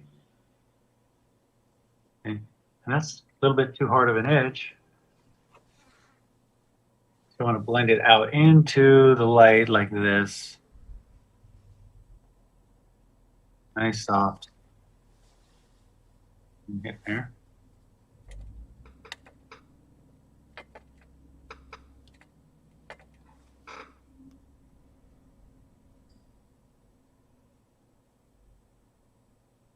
There's something on his cheek there. A beard.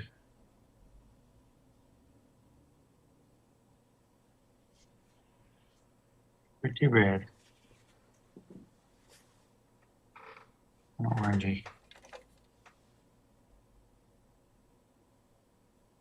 I missed the lip. Bottom lip, that's just some light. I mean, I don't think it's really necessary to pop it in there, but if you wanted to, watch, I'll just scrub that out a little bit, see?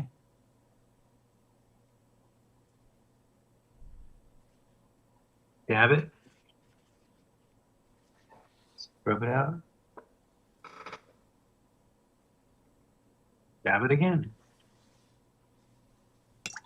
I can see my reflected light's pretty bright. And I can put a glaze on that.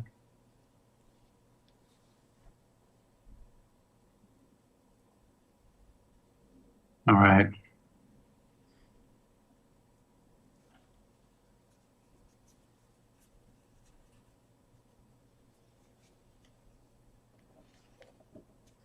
Couple darks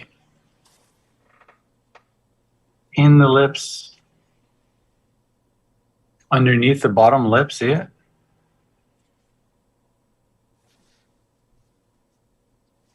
A couple darks in the beard. I'll throw a little glaze over that dark in the back of the ear there. Put a little glaze over that reflected light's really bright. Is that too much? Yeah, I don't want to lose my reflected light. Yeah, I think it's about right.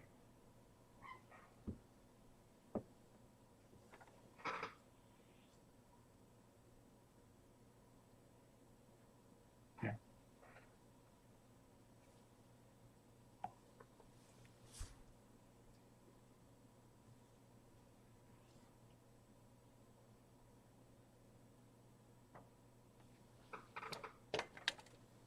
More worms in there. He's got like a little line right there. That's pretty common. I don't know if I can get it right now. It's really, really wet. Okay. Maybe if I get around to it.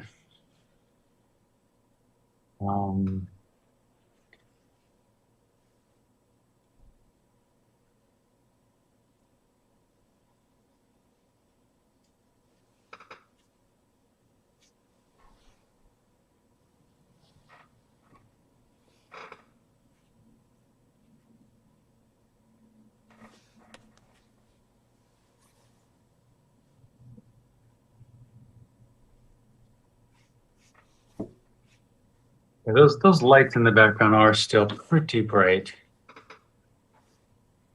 don't think I need them that bright. I'm just going to dim them down a little bit.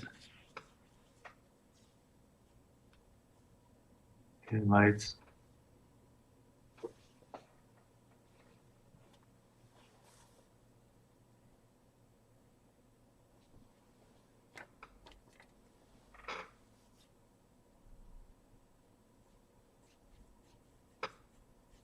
Like I said, if you'd like to, accent a couple of edges. Just take a little bit of, a little bit of something in there. Oranges work too. A little bit of.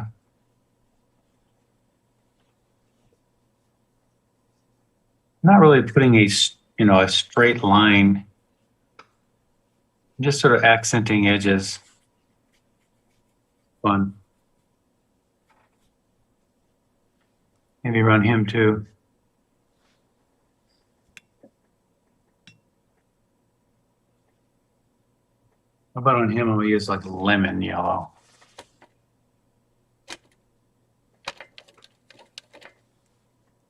Really pop it out.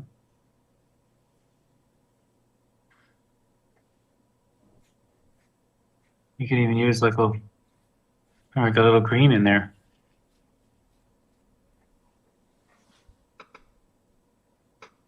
Getting carried away now.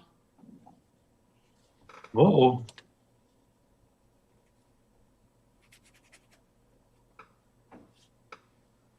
Isn't that the point?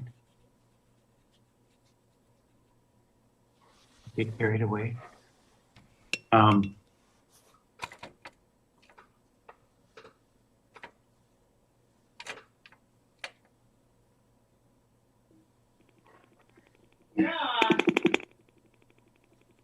Yeah? I heard that.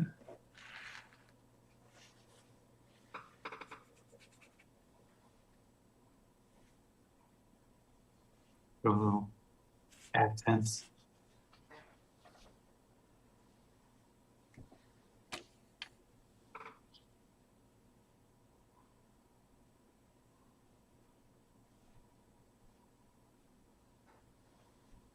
And where you see it dark too, maybe we got something in there.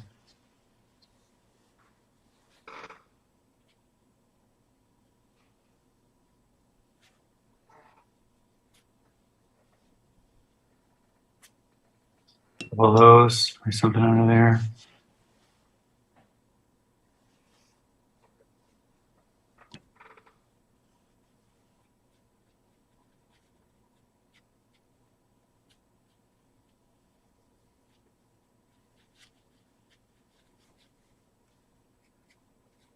A little dark underneath things like that really sits things down.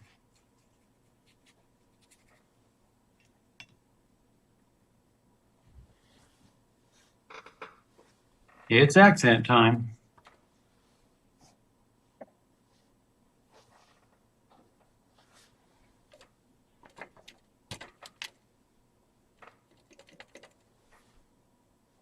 Take some of these, talked about that earlier, just maybe pulling in something from a little darker.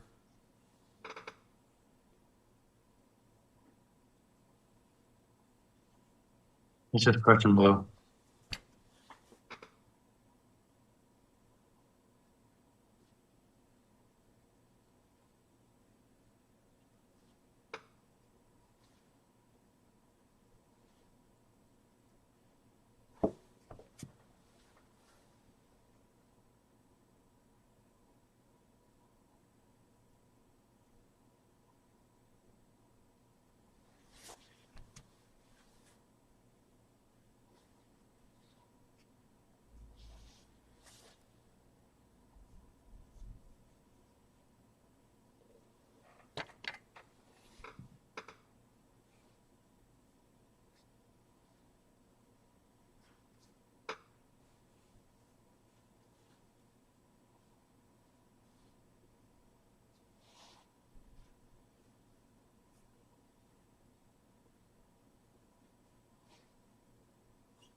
If you look really hard at these little lights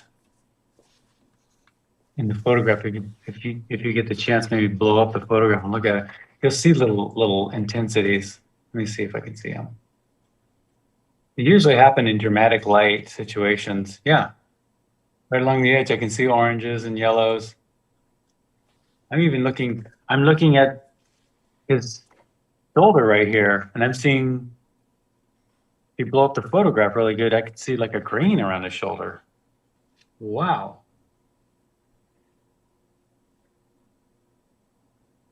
I'm gonna take Prussian blue. That's weird. Let me try to do that. Yeah. Ooh, I like that. Interesting.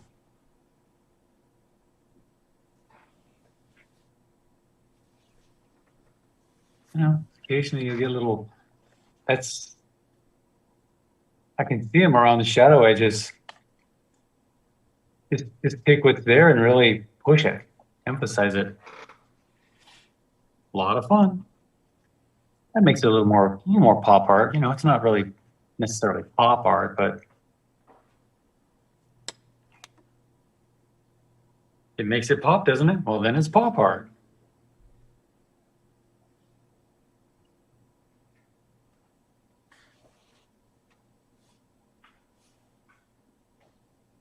Get a little shading on these.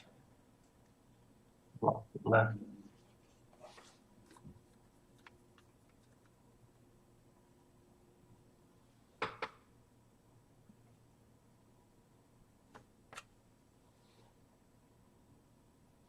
Lemon yellow up there.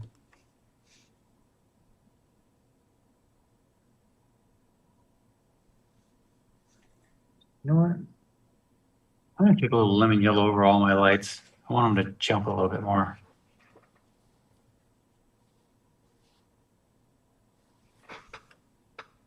Lemon's got such a green in it, and I don't mind that. Lemon's already kind of green anyway, but ooh, neat.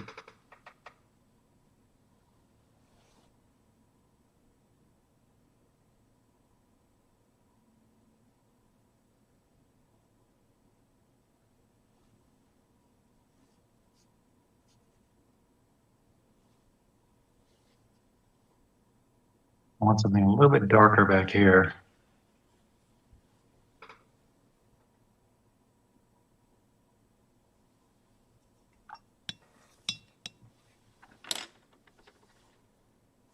That's good. Good enough. That's all I want. I was going to put something blue, and I like that it went something like a dark orange, which turns into sort of a brown because, you know, all this blue needs a little breakup. Needs a little spring breakup. Dark over there too, possibly.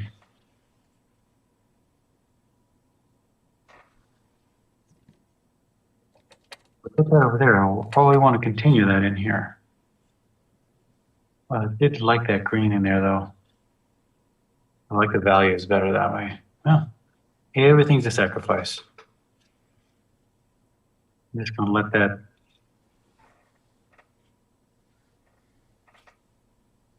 be softer edged.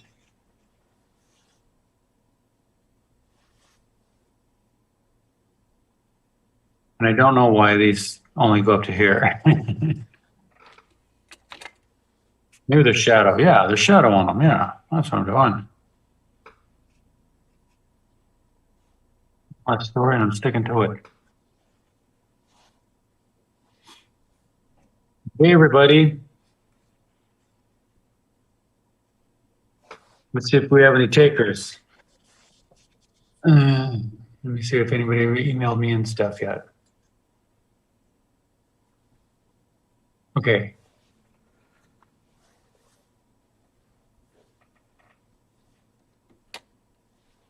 Got to turn off my HD first.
Well, we have one.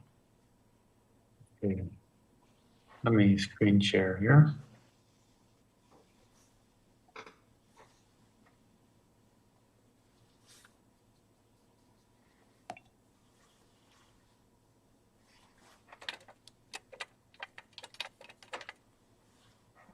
You have more. All right.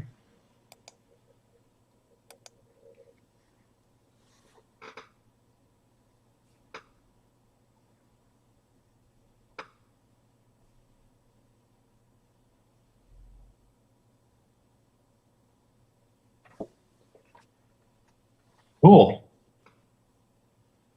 Wait, I'm sorry, I didn't look and see. Oh, XO. Darn it. Oh, sorry. Hi, it's Michelle. Michelle M. Michelle, that's right. Okay.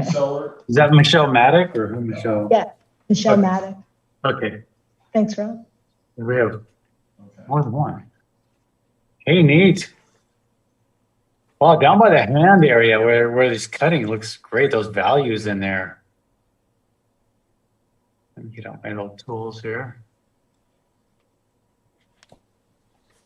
Look at the agreement.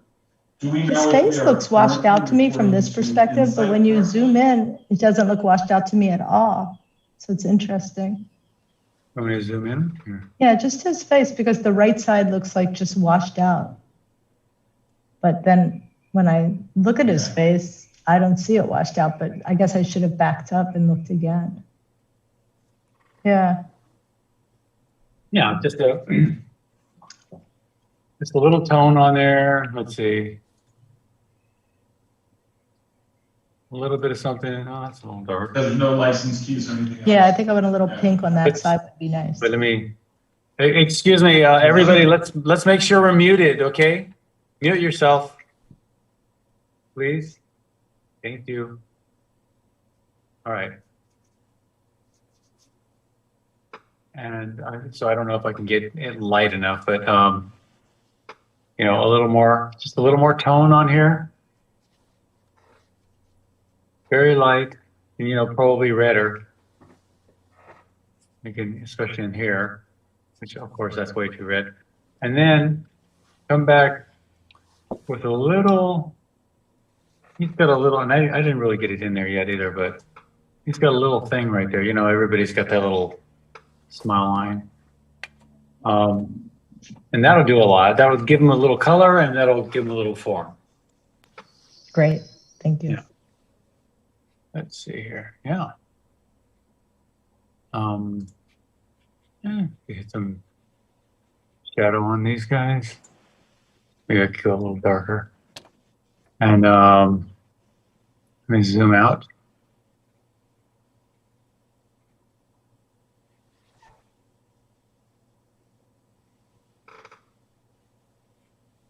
In general, I would say a lot of your lights are pretty bright. So you can come in with little halftones on them. So see this value right here? It's not the shadow or the bright light, but you got a little halftone on there. I would like this value. I mean, really light, just so it's all not white. See, mainly the part that's going to catch the light is out here on the very edge. So keep a couple of little small little subtle halftones, like about like this value right in there. And I don't have anything that light. Let's try this. Yeah. But you can hit them in this sort of midsection. So where like there would be the light, here would be the midsection, and then it goes down into the shadow.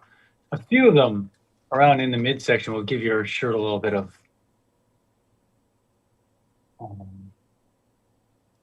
form. And same here, a little bit more halftone. So you basically just have light and shadow, little halftone. So anytime you have a huge separation between the light and shadow, just means you need a little bit of halftone on there. I do it every painting.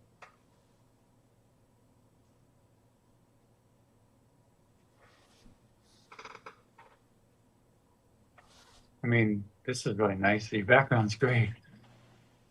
If your little jar back there. I think that this might help a little bit if you had more shadow underneath. More shadow underneath, and then something cast on there, and maybe something on the jar, and even possibly something cast by the jar onto the wall behind it. Heck, those are fun and effective. You could see maybe a little,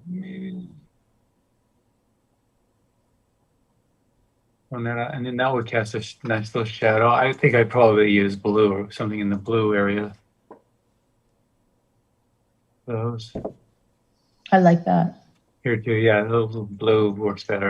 And the black it gets me the value I want, but it never gets me the color I want.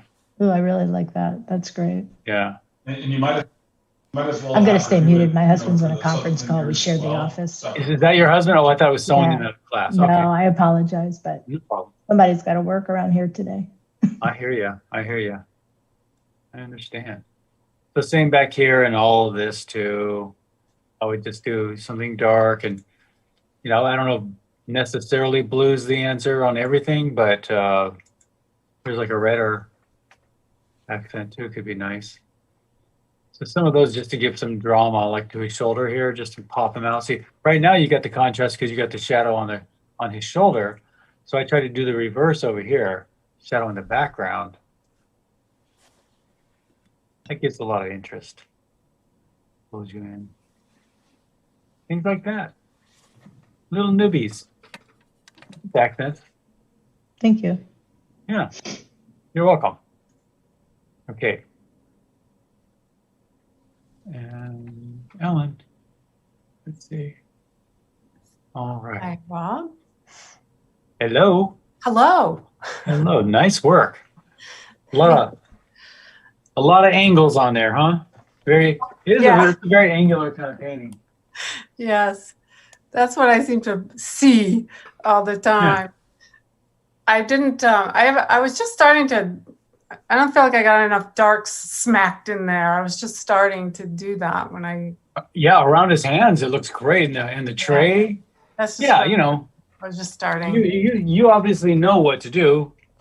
So smack him around a little bit, you know. Yeah. Show this thing who's boss. Like Exactly. like Wow. maybe a little more on the shoulder there.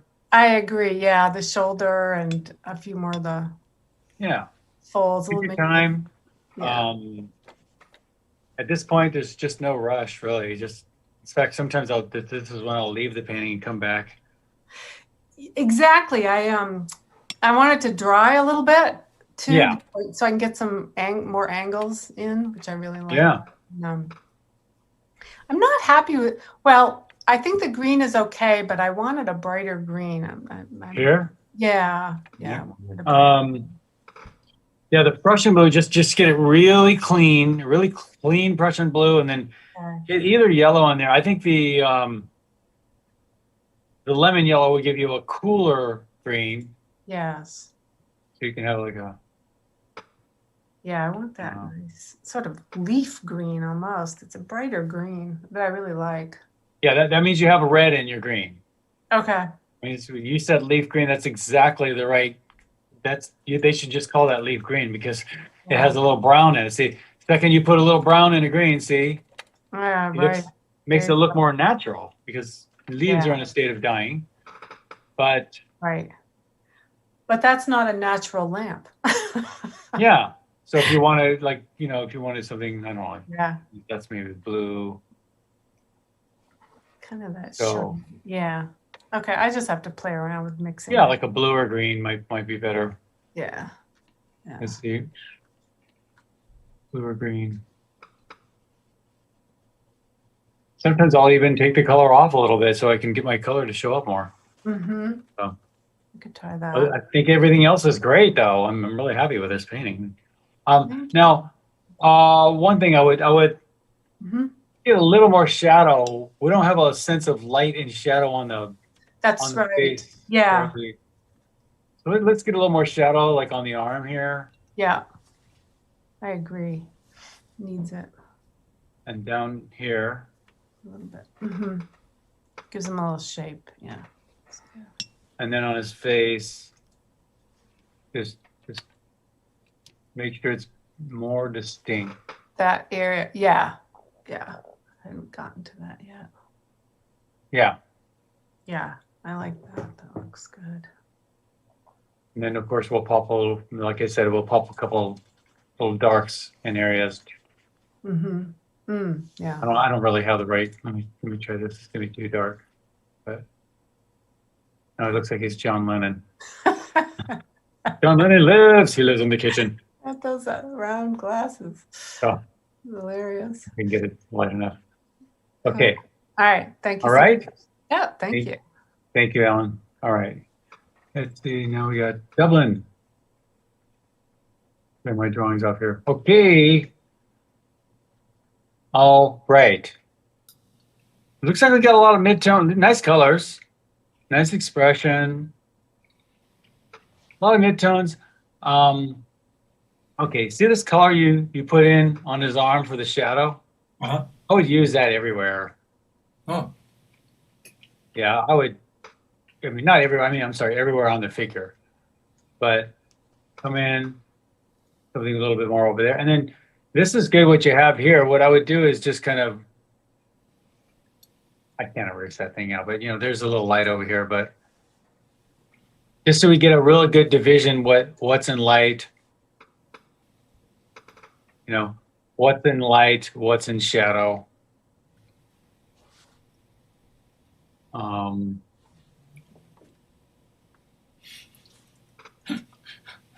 Same on the hat. Let's see. Just a little more division. Yeah, here too. This is good. You got a good looking shadow there. I just made it a little bit darker. And bring that all the way down. Because you got to remember that this is like a big cylinder right here, right? So this left part of it is going to catch light. This part is going to go in shadow. Over there. And same in here.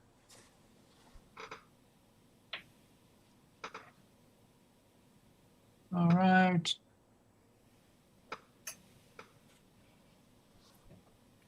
Any questions? Let's see. No, Okay. yeah, I mean, gosh, you and these people are good. Shit. Well, people, a lot of us have been painting for a long time. Good. I'm glad to hear that. Some of us have. I mean, some people in here have degrees in art too. Oh my So- God. Thank you for telling me that. I feel. Oh yeah.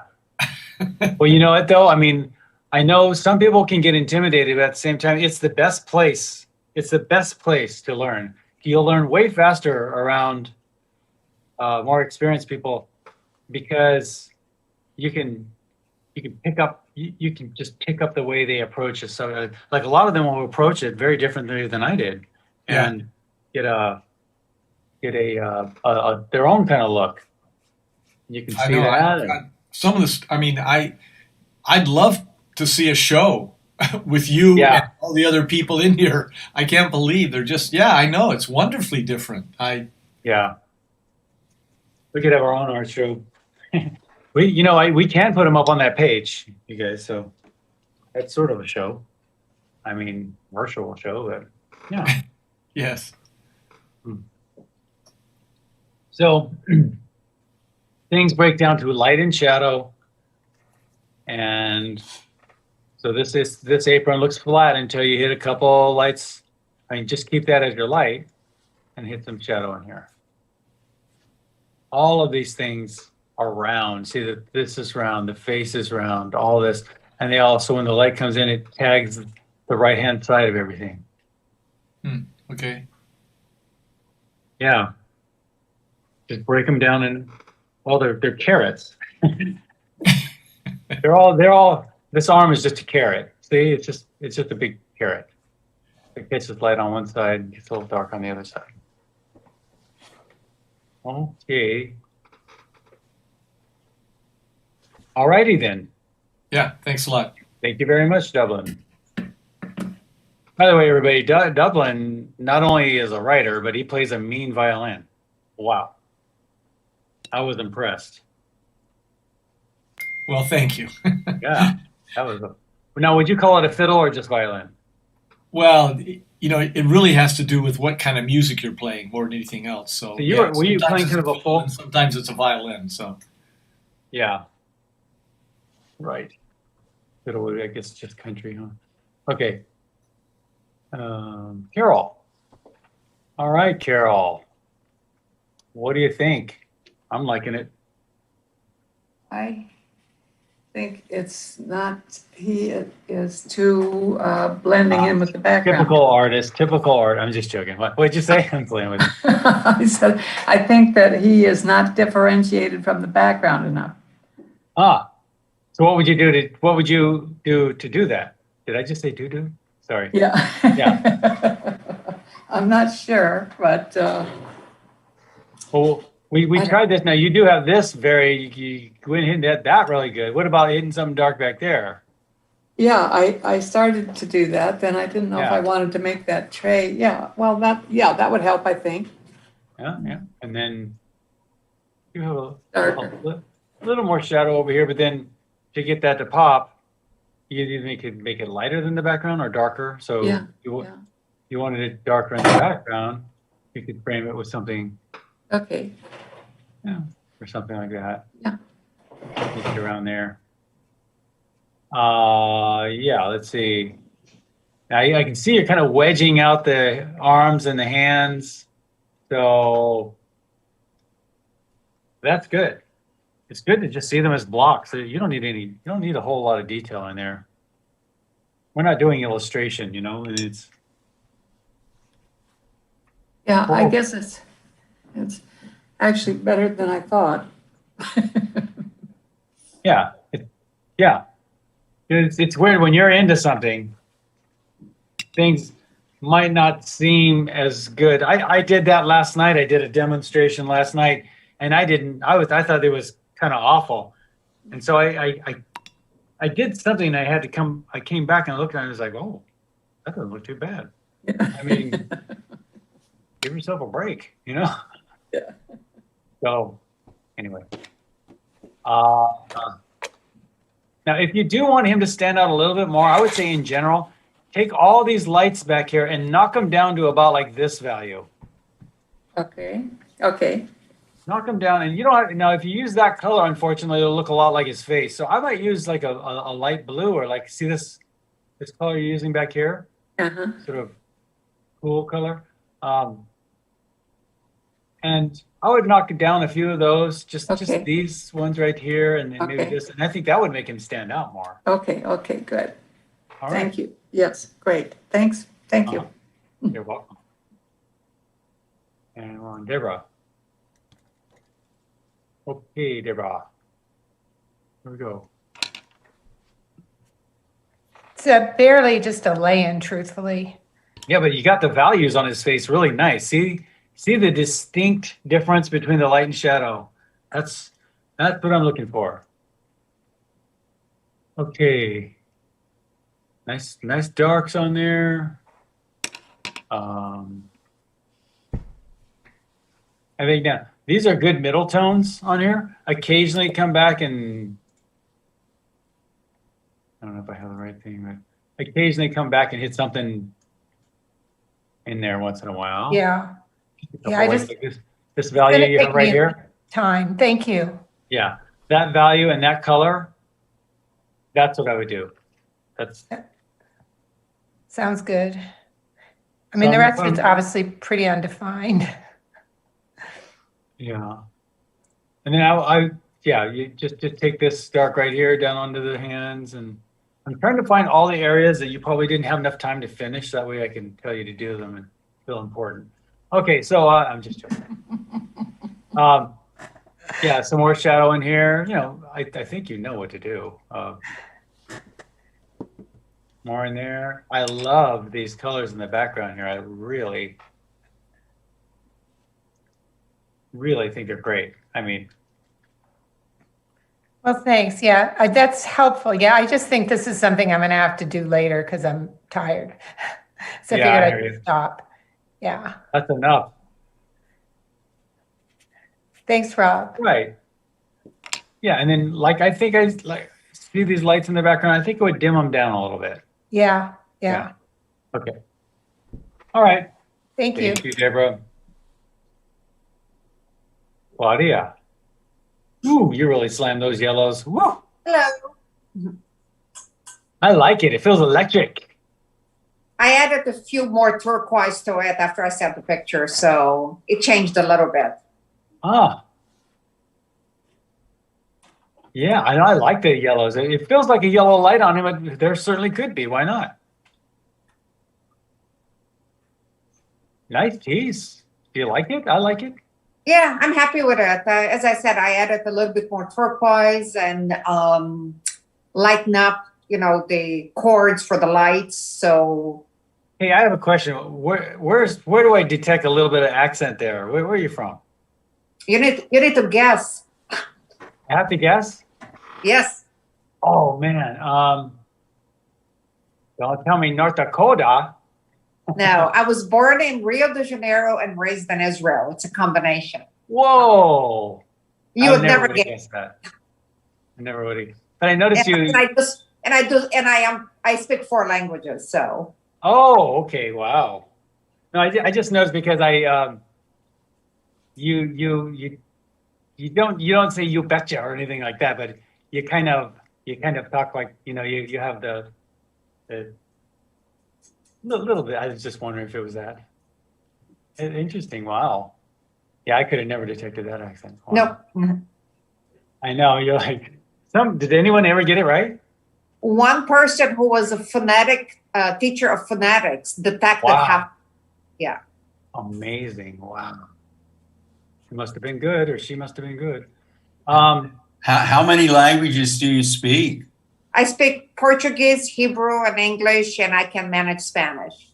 What is Moxfica? What does that mean? Svika is a name. No, isn't that in Portuguese? Doesn't that mean I want more or something like that? Give me more. Oh, Svika is a Hebrew name, so I don't know. Mosh. I don't know. Maybe I'm saying it wrong. You probably pronounce it wrong. My wife's dad's totally Portuguese. Okay. Anyway, nice looking piece. I don't know what to say. Yeah, I'm happy with it. And I'll post it on Facebook after it's all done, so you'll be able to. I think it's nice. Yeah. See these midtones on the shirt, everybody? See how they make the lights look lighter? They make the lights feel like they're bending toward the light. So I think those midtones are great. I would take, and anytime you have, like, if you're feeling kind of like stripes, just take a little of that midtone, this value right here, along the edge, and it'll turn. Okay. Turn. Yeah. So that's, I don't have a lot to say about this except little things like that. Maybe they can help. Okie dokie. Okay, I just have a question. We have one more class before you restart. Oh gosh, everybody, I forgot to tell you. Just remember, next week we don't meet. We don't? Yeah, we don't meet here next week because we have I have to be at a funeral. Oh, sorry. It's okay. But so do not come next week, okay, please. And then we'll make it up the following. I forgot what the last day is. It's either next week or it's either 2 weeks or 3 weeks from now. I think it's 3 weeks from now.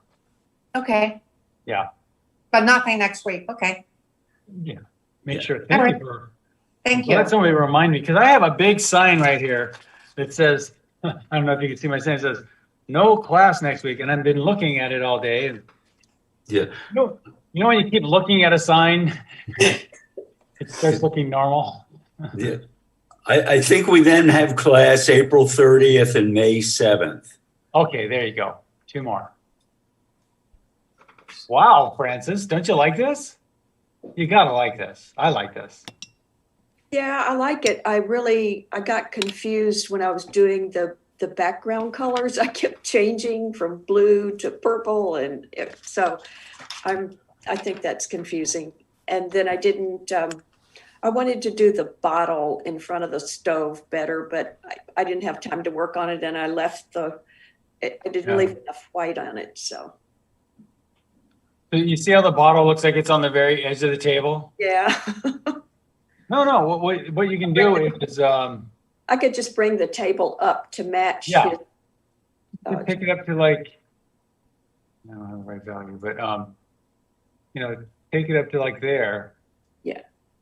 Well, it really needs to match the edge of his pan, because the pan has to be on the table. His cutting board. It has to be on the table. So, that the reason that doesn't, it just sort of faces us. So what you could do if you wanted to, just give it a little bit of angle like that. Yeah, I drew it incorrectly. I remember now. A little more like that. Okay. And it's really an easy solve. Same with the cutting board. So let's just say you come up to a point like on the face. So it would be something like that. So if you give the cutting board a little angle too, it might help. So these things would go that way. These things would go that way. As long as they don't have to be perfect, but pretty close, and you got it. Okay. Personally, now for the sake of distortion and playing that with those types of things in art, I like doing this flattening. We call it flattening out perspective. I'll do it on purpose. So if you like the way it looks, just leave it. But if you're trying to get things to lay down, then that's the way to do it. Okay, thank you. Okay. Thank you. Welcome. And then I would make this shadow probably darker. Maybe some more down here, a little darker. To give a little bit more depth. I think the apron looks great. And maybe even on his face, a little darker with these shadows. Okay. Arm too.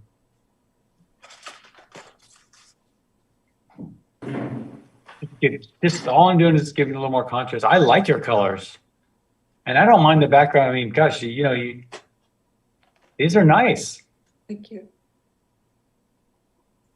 I like the big drip of yellow right there. Ooh. It's gonna drip down. You must be working on an angle, huh? Are you working upright? Because like, yeah, got a little drip right there. Yeah. Okay. And yeah, and also maybe a little more shadow over on this side. Okay. All right. Okay. Thank you, Rob. Thank you.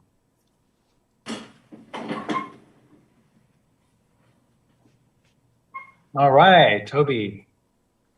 How do I know that TC means Toby? I do. Yeah. I've made the association. Go good. Now you tend to work pretty high key, but see, like you have a high key hat and a high key values in the face. Because of that, you don't. It just looks like a high key painting. So it's up to you whether you want to actually get a little darker with it or not. But the colors, don't change your colors. All your colors are fantastic. All of your colors. I want you to only think about value now. And if you wanted any darker values in places, but forget about color and only think about value. Your values are, it looks like a pretty finished painting to me. Yeah, I'm probably just gonna leave Yeah. it. I do see, once I took the photograph and looked at it, oh, that one arm sleeve, the folds, they're very dark on the left, his left arm. I don't know if I should try and fix that or just leave it be. Oh, you could stamp it, Okay. Just put a little water on there and lift. I did that the other day in the what do you call it? The plein air class. After class, I was thinking, I want those. I don't know if you can see mine or not, but I want my mountains to recede a little bit more. So I actually put a little water on there, let it sit for a minute, and then stamped it. And I thought, oh, perfect. So it works. Yeah. Not hard. It's not a hard trick, and yeah, very nice. Very nice. Love how these colors are just moving into each other. That's beautiful watercolor. Look at the way look at the colors on the hat. Everything is modulating and moving into each other really nice. Very nice. Nice values. Okay. Thank you very much. Thank you, Rob. You're welcome. Okay. Who is this? Is this it said Milo?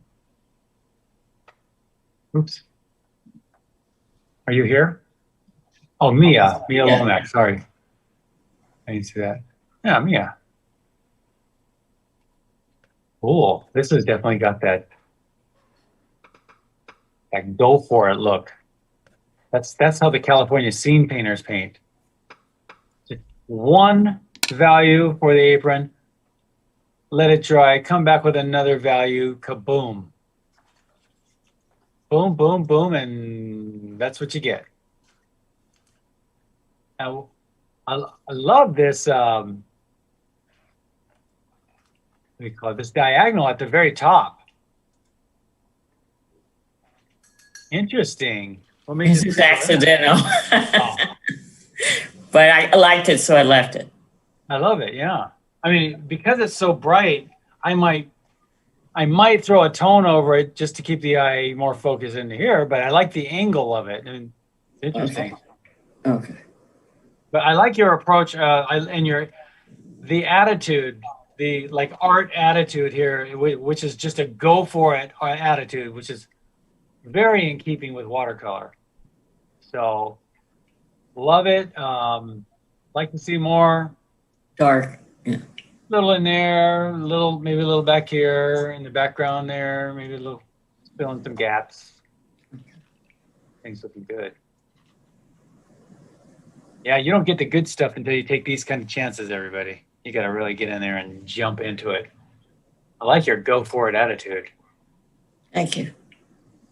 It was fun. Yeah, looks like you had fun. I don't even know what to say. I think it's great. If you don't have any issues, I don't. I think my darks still aren't dark enough, but beyond that, I just was experimenting. I'm not unhappy. Yeah, I think let it dry up and then just come back into some of these darks, like in the eyes, maybe.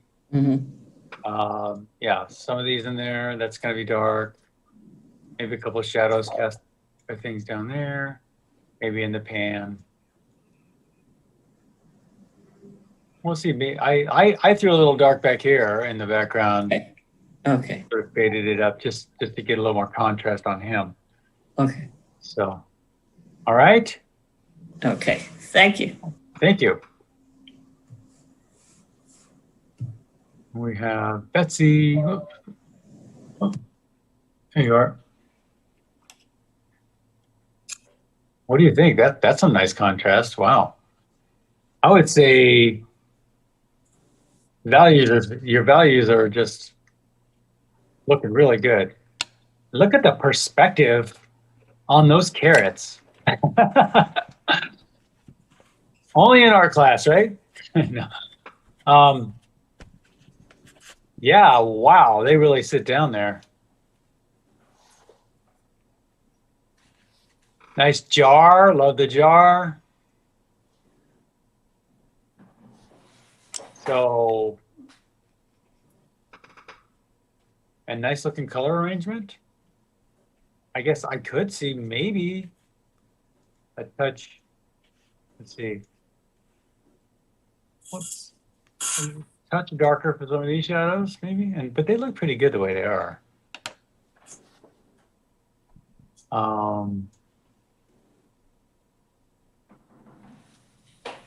Touch redder in the face and the shadow side. That's obviously way too red, but and that'd be about it. This is really great. That hand is really great. The sleeve is really great. I might put a little bit more value to the inside of the sleeve. And if you do that, you end up with this white back there.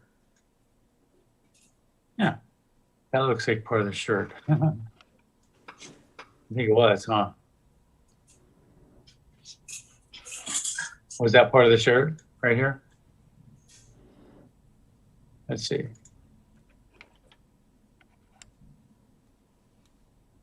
Like that. All right. Is Betsy not there? Okay. All right, Betsy, nice work. I'm here, sorry. There you are. And maybe possibly a little darker in value right here on the shirt. Yeah, I felt like I was overworking everything. Oh. Well, I mean, I don't really mind that. Okay. When you rub things out, and I mean, there's artists that have a whole look attached to that. That's the Bert Silverman look. Okay. Yeah. You might look at Bert Silverman. B-U-R-T, just Silver Man. Watercolors. He's sort of one of my heroes when I first started. Very because he has a book called Breaking the Rules of Watercolor, and he breaks all the rules, and he just gets wonderful stuff. So. Okay. Oh, you know, I just realized neither one of us put that watch on them. No. I never got to the watch. Maybe a watch, if you like. Yeah, right. You'll get this rub out look if you keep rubbing things out. I don't mind that look. I like the rub out look. Some people, some purists don't like it because, you know, you went over it twice or something and they want something to cry about. You know? I think your colors are great though. Okay. All right. I love the little, you're getting the little yellow accents in there. Great.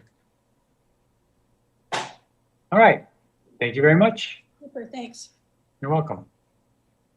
Yeah, all these little yellow accents are, you know, Wayne Thiebaud made that very famous. So you want to look at Wayne Thiebaud for these little simultaneous contrast accents.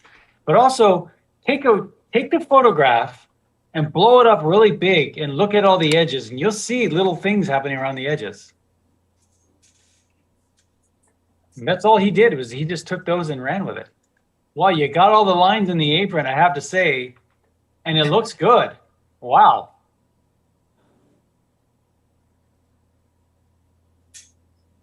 I did not miss the fact that you got all those in there. Wow. I could probably see a little bit more shading over on this side. A little bit darker over here. You love pattern. You get the pattern right here. You get the pattern right here. Any other place for pattern? You know, some of those tin, you know, in a lot of restaurants, they have that decorator type tin. Those are kind of fun. Sure looks pretty darn good. I'm just saying maybe possibly a little, maybe a glaze of shadow along the edge just to get it to turn more, look less fragmented. And then on the face, right? See this dark shadow you have for the face? Right. That's a good value. I would put that same value on the arms. Okay. Yeah.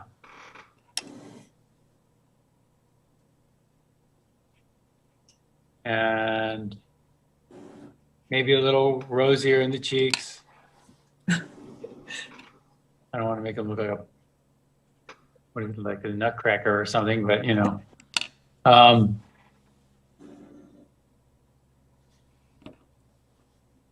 Let's see what else. And then, you know, like we talked about some of those little accents. And you can hit them here, doing there, along edges of things. Right. Even in the, on there. They kind of jump up the saturation of the whole thing. And like, it's kind of like you're about to have a little lemon water, and maybe you take a little lemon, you go, I want a little zap here, and you jump into the lemon. It gives you that little burst of energy. That's what I think. Well, they're just little jolts. Any questions on this? I think it looks pretty darn good. Nope. Yeah. Maybe a little shadow on the table from this. A couple little shadows behind these things could help.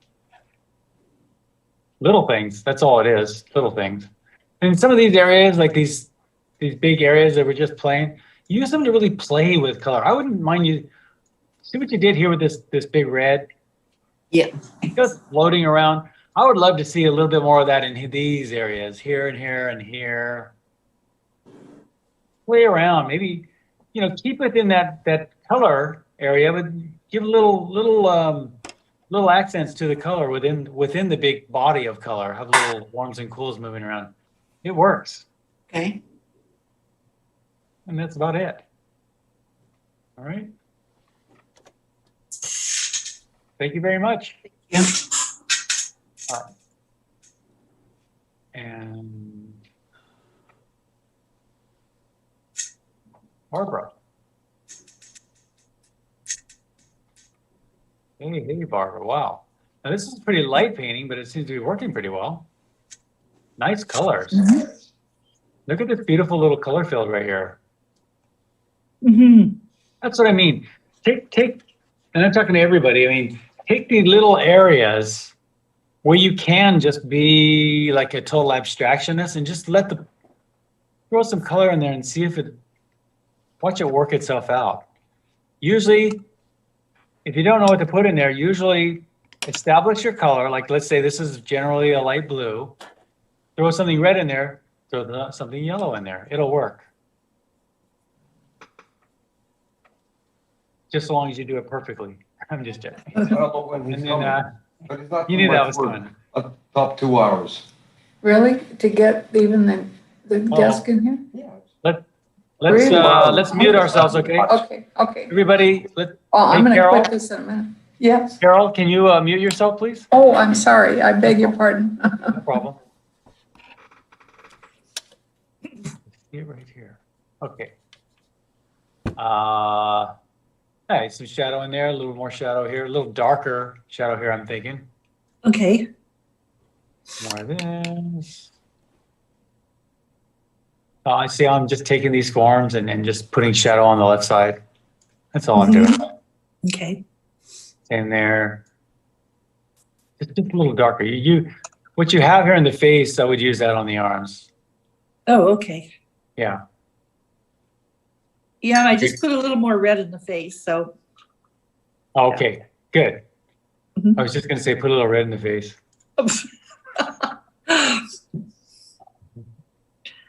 You put the dark behind us. Good. That works. I think. Other than that, I think we're looking pretty good here.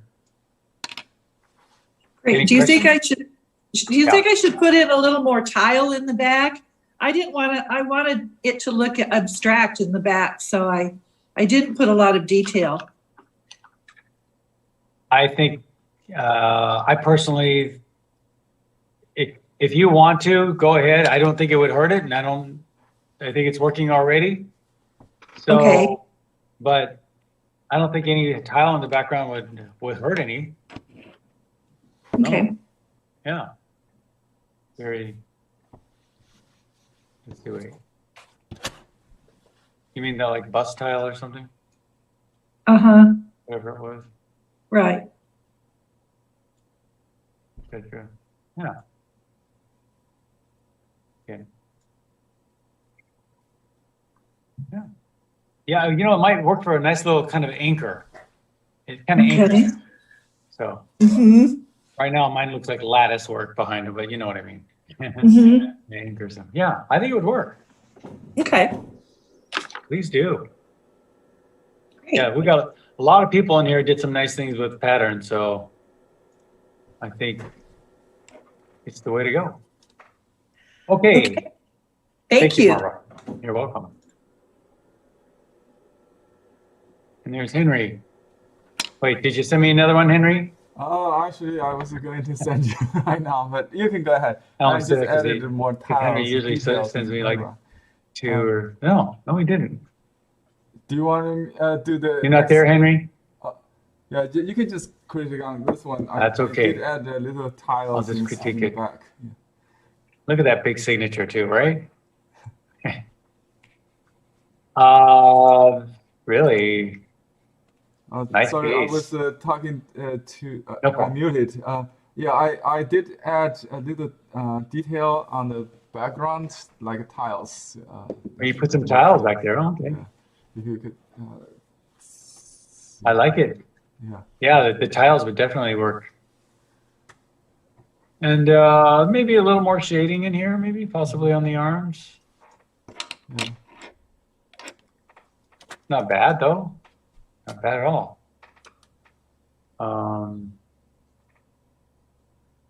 No, I mean, other than that, I think we're looking pretty good.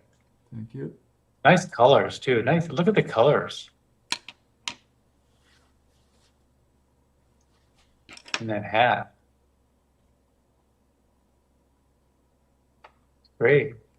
All that dry brushing, you know what? There's something something about dry brushing. It makes things look, like it was meant to look that way. It has a purposeful look to it. Yeah. That's a nice piece. Thank you.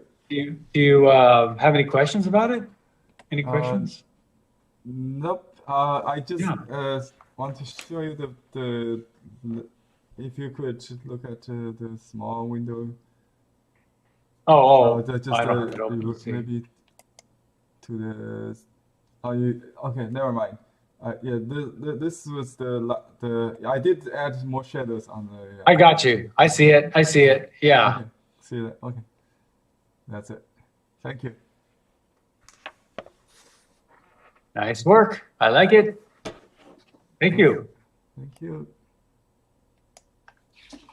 Nice work. Okay. Ooh. Oh, Mitsuko. Hi. Hey.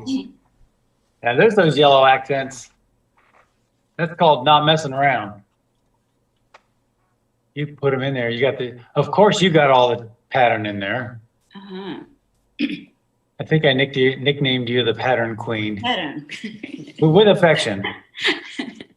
Okay.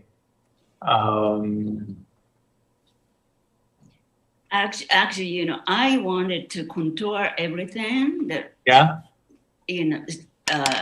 like do a fee, but I just afraid what's going to happen. So I didn't do it. Well, lots of pop artists will use line. Oh, yes. I think her name is Alice Neal. I think Alice Neal does use line at Liberty, but that's what I intended to do, but then sure, chicken that. Yeah, maybe a little line would be good. In your case, maybe a little heavier line, huh? You like the big bold line. You know what I like too, that even you are getting a little bit of things that look linear here, but you're using color, and I like the different colors of line personally. That's really fun. I mean, I like black line too, but I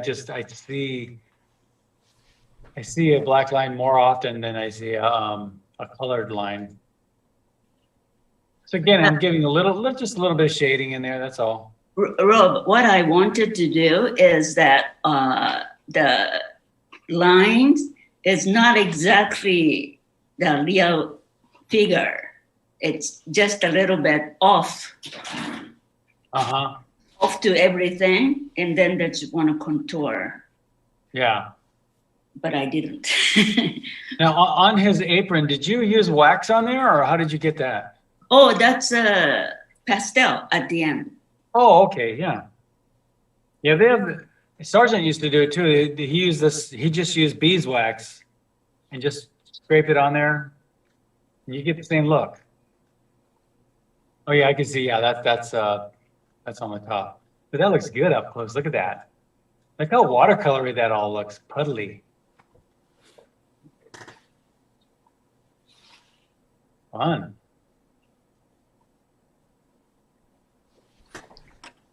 Any questions?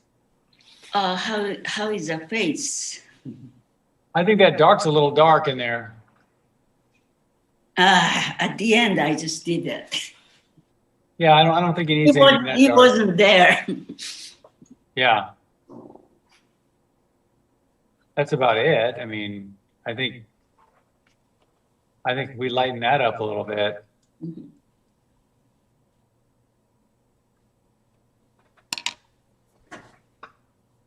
Because you could have something dark. Yeah. Like in the eye, maybe. Mm-hmm.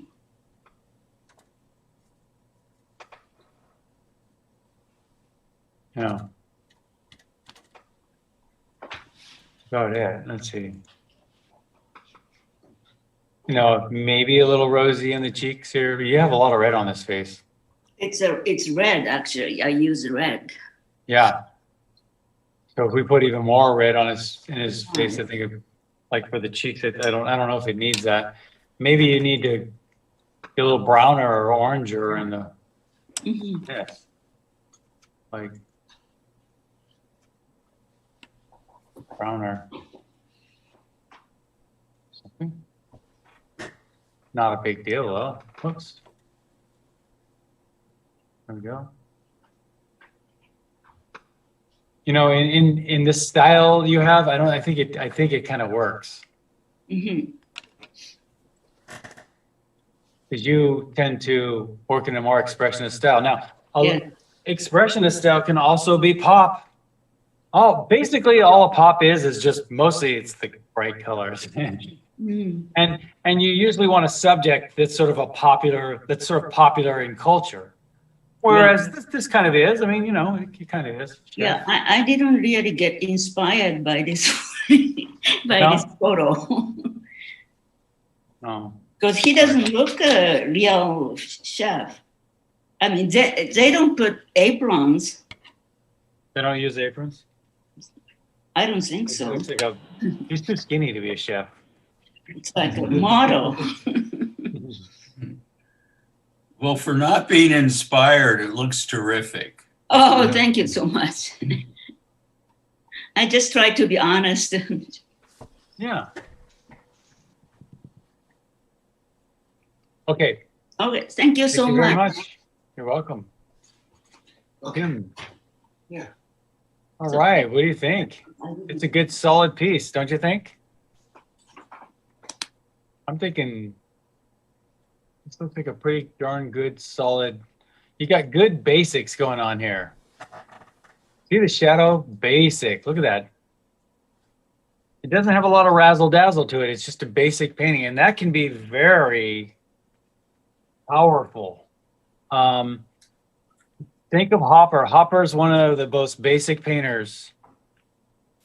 Hopper,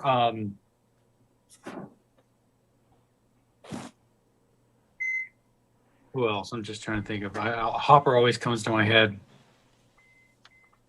But just, there's not a lot of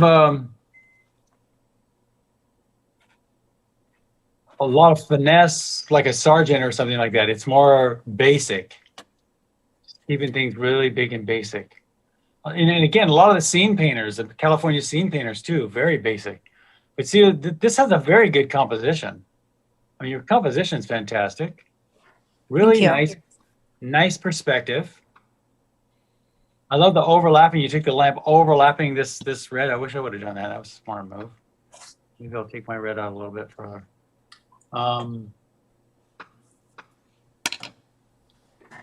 Yeah, a good, solid, basic piece. Let's see what we've got here. I would connect these shadows. When I have a shadow like that, I tend to, I probably bring this down a little bit further over his eye, and then take these and kind of connect them together. So it completes the shape. Round, right. And then if you wanted to put more anything else, you've got good fundamentals in this piece. But I prefer a painting that has good fundamentals and nothing else. Really kind of up to you, but definitely look at artists like that. Any of the regional painters around the 1920s, 30s, and Hopper, and any of those painters that are just so well-founded that their fundamentals just does the whole painting. They don't need to razzle dazzle it out with every little thing rendered out. Good basic. I mean, I could see you getting maybe your values on the shadows of the arm. Nice watch, by the way. Oh, showed it. Thank you. I forgot to put the darn thing in. A little darker. This one seems to be dark enough. Yeah, a little darker. Can you raise it up, Rob, or Yeah, all right, yeah, because there was a minus and a searchlight and a plus. Oh, that's on your thing? Oh, I didn't know you guys could see that too. Here's my pen. Okay, I don't know why, oops, I don't know why that keep coming up. So that's a good straightforward painting. Nice overlapping. No real tangents to speak of, no. I feel like looking at other people's work, I really want to try to loosen up. I feel like it's really kind of tight, you think? Okay, so it is kind of tight. What I would do is do the same thing you're doing, but let's get looser with the paint. In other words, we have a big old area for this apron, right? Mm-hmm. Now just let the paint just flow around in there. Just flow around. Instead of blue, hit a couple, let's see, hit a couple red accents in there and see what happens. It'll that'll float around in your water. Maybe even a couple of like yellowy or orangey accents in there as well, and let it just mix. See this little thing you have over here? That's what I'm talking about. See, you got a little of that. I can't see what it's zoomed in. All right, can you see over here? No, it's. Oh, there we go. Yeah. Yeah. All right, I need to turn my camera the other way. Yeah. Things like that, little accents within your color fields. That'll really loosen it up. It's the drawing that looks, it's actually, it's not your painting, the drawing is what's tight. I mean, you're holding within, it's not easy to get a figure to look relaxed. It's not easy. I mean, there's some doing to it. You gotta have some figure drawing. Maybe a little more. But try my little trick with the color field. So treat this purple in the background as a color field. And this blue, and we'll just play with colors within it. Like, see this little green accent you have down here in the bottom? Yes. I'm looking for things like that everywhere. All kinds of little accents. It's kind of hard to control because like it gets wet and then it all kind of merges, and maybe if I just leave it, that it'll do its thing on its own, but I always feel like it's just gonna get blended in with whatever color it's you just have to trust. You throw it in there wet, and then trust that the watercolor will just make it wonderful, and it does. It does. You might hit some that aren't so great, and then you'll hit others that are great, and then the more paintings you do, you just learn how to do that. You learn that, okay, if this is too wet, maybe actually wait a little bit and then come back and hit it. Or maybe it's too dry and I need to activate this more with water and then hit my little accents in there. So I'll do that. Yeah. Okie dokie. Thank you. Thank you much. Okay. Michelle Marks. Here we are. Hey. Oh, there I am. Oops, there you are. Lots of drama. You're the contrast queen. Drama queen. Well, my favorite part is from his waist down. I love all this. Yeah, that's great. Goofy little bottle. Yeah, I struggled a lot with trying to simplify the background, but it was fun. Yeah, a lot of the same colors, just the yellow and the blue. Yeah. Maybe a little more variation within those colors. Yeah. Just like we were just talking about. So yep. As you're putting colors in, just let them flow around. That's easier said than done, I know, but. I know, it's the hardest part of watercolor is the trust. Yeah. I don't trust it. I don't trust it yet. Trust in the watercolor. It won't let you down. Then I could see a little more value in the face. I just a little darker, Get those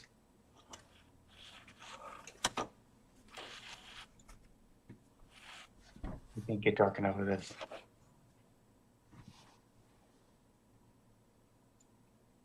Just holds together.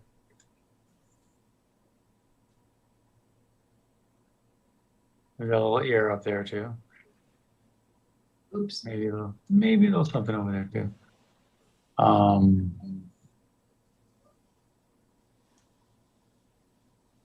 I think you had a little something in here too. It's hard when it's so complicated, when Yeah. there's so much to decide, because watercolor seems like a more generalized It is. Yes, it is. form. General. And it's hard to pick and choose while you're doing it. I think that was what I was struggling with this one, but I had fun. Yeah. Well, good. Yeah, so mostly I would just vary your colors, you know, vary those colors in the background. I do like the foreground. I do like that. I do like little accents like this too. You put in this little corner right there. I don't know why you put that in. Maybe because it just needed something to break up all of the... Because you said to put stuff in the corners. Oh. Yeah, a little, like a lead-in shadow or giving yourself like a diagonal right there really add something. I think I want to do that to mine. Yeah. Okay. Thank you, Rob. You're welcome.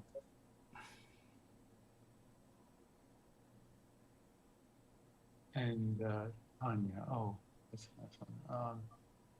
There we go. There's George. There's Janine. All right, Janine. Let's see. Nice looking piece. Like the lights. I like the shadows back here with the plus tile. Okay. Any questions? I think it looks great. Yeah, I think, should I just, is there like, what, a few more things I could do to just make it a little more complete and then just leave it alone? Maybe some little darks in the apron right here. Now you got pretty dark in his skin. I don't mind that. I don't mind that at all. Sometimes when I do a darker skin, I'll do a darker shadow. On that note, I mean, if you wanted to, let's see. It felt like in the photo that his upper body, like there was a real nice kind of this glowy light on him. Yeah. And then the lower part of the paint, I mean, the photo was all in shadow. Yeah, so, yeah. But maybe you just need to kind of, so it looks a little strange, so light on one side. I see what you're saying. So you basically put a shadow over all that. I started noticing that. Yeah. Yeah. That whole area is in shadow.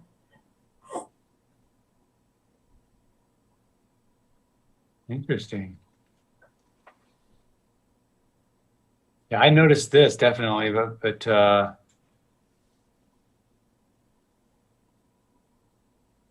so if you do want to put a glaze over this, I would put it very light. I mean, not even close to that. Yeah, okay. Might be nice. It doesn't look good. He sure looks built. Oh. You got the shoulders on him, huh? Yeah. Well, you can always trim him a little bit, right? Yeah, I'm not gonna change it. I just noticed it right now. I don't care. Yeah. So the guy's been hitting the weight room. Yeah. Chefs need to get out there and work out. We all do. It's Rob dressed up as a chef. Yeah. Yeah, man. Rob is 18.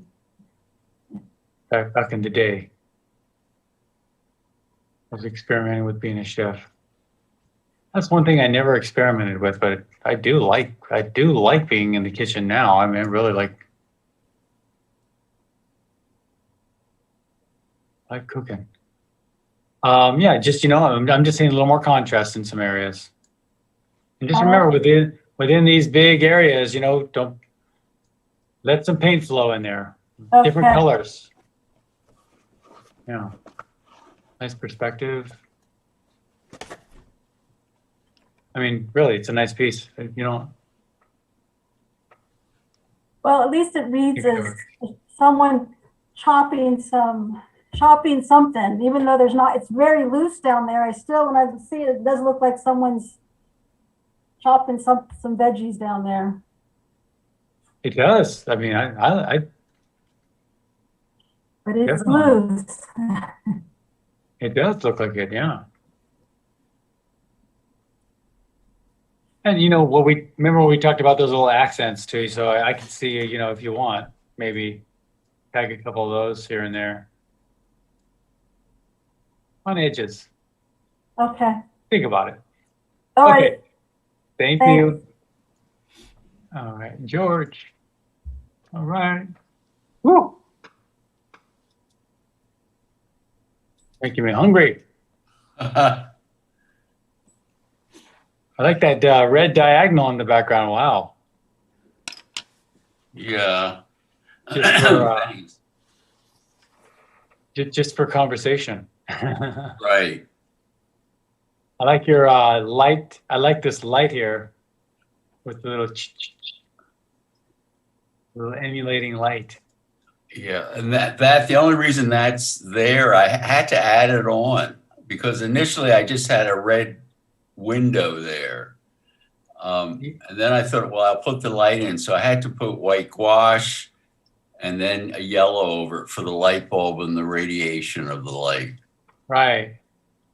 One thing you do often, and that I wouldn't change because you do it so often and it's a theme with you, the way you do these shadows like this, it's sort of abbreviated sort of shadow. Like, whereas I would probably enclose the whole thing because I'm probably more academic. Yeah. You hit this broken shadow, but you do it all the time in all kinds of things. And I'm thinking, I wouldn't change that because that becomes your look. Yeah. Huh. That's the look. Okay. So see, that's where style trumps what do you call it? Substance. Yeah. It style really because in the end, really, typically we're fighting for style. And so oftentimes style is when you're doing things wrong, according to the rules anyway. Yeah. And so maybe you're playing with rules and stuff, but you're not like ruled by them. You're just being an artist. Right. And that arm is distorted, but I didn't notice it until I was painting and I thought, oh, well. In an expressionist piece,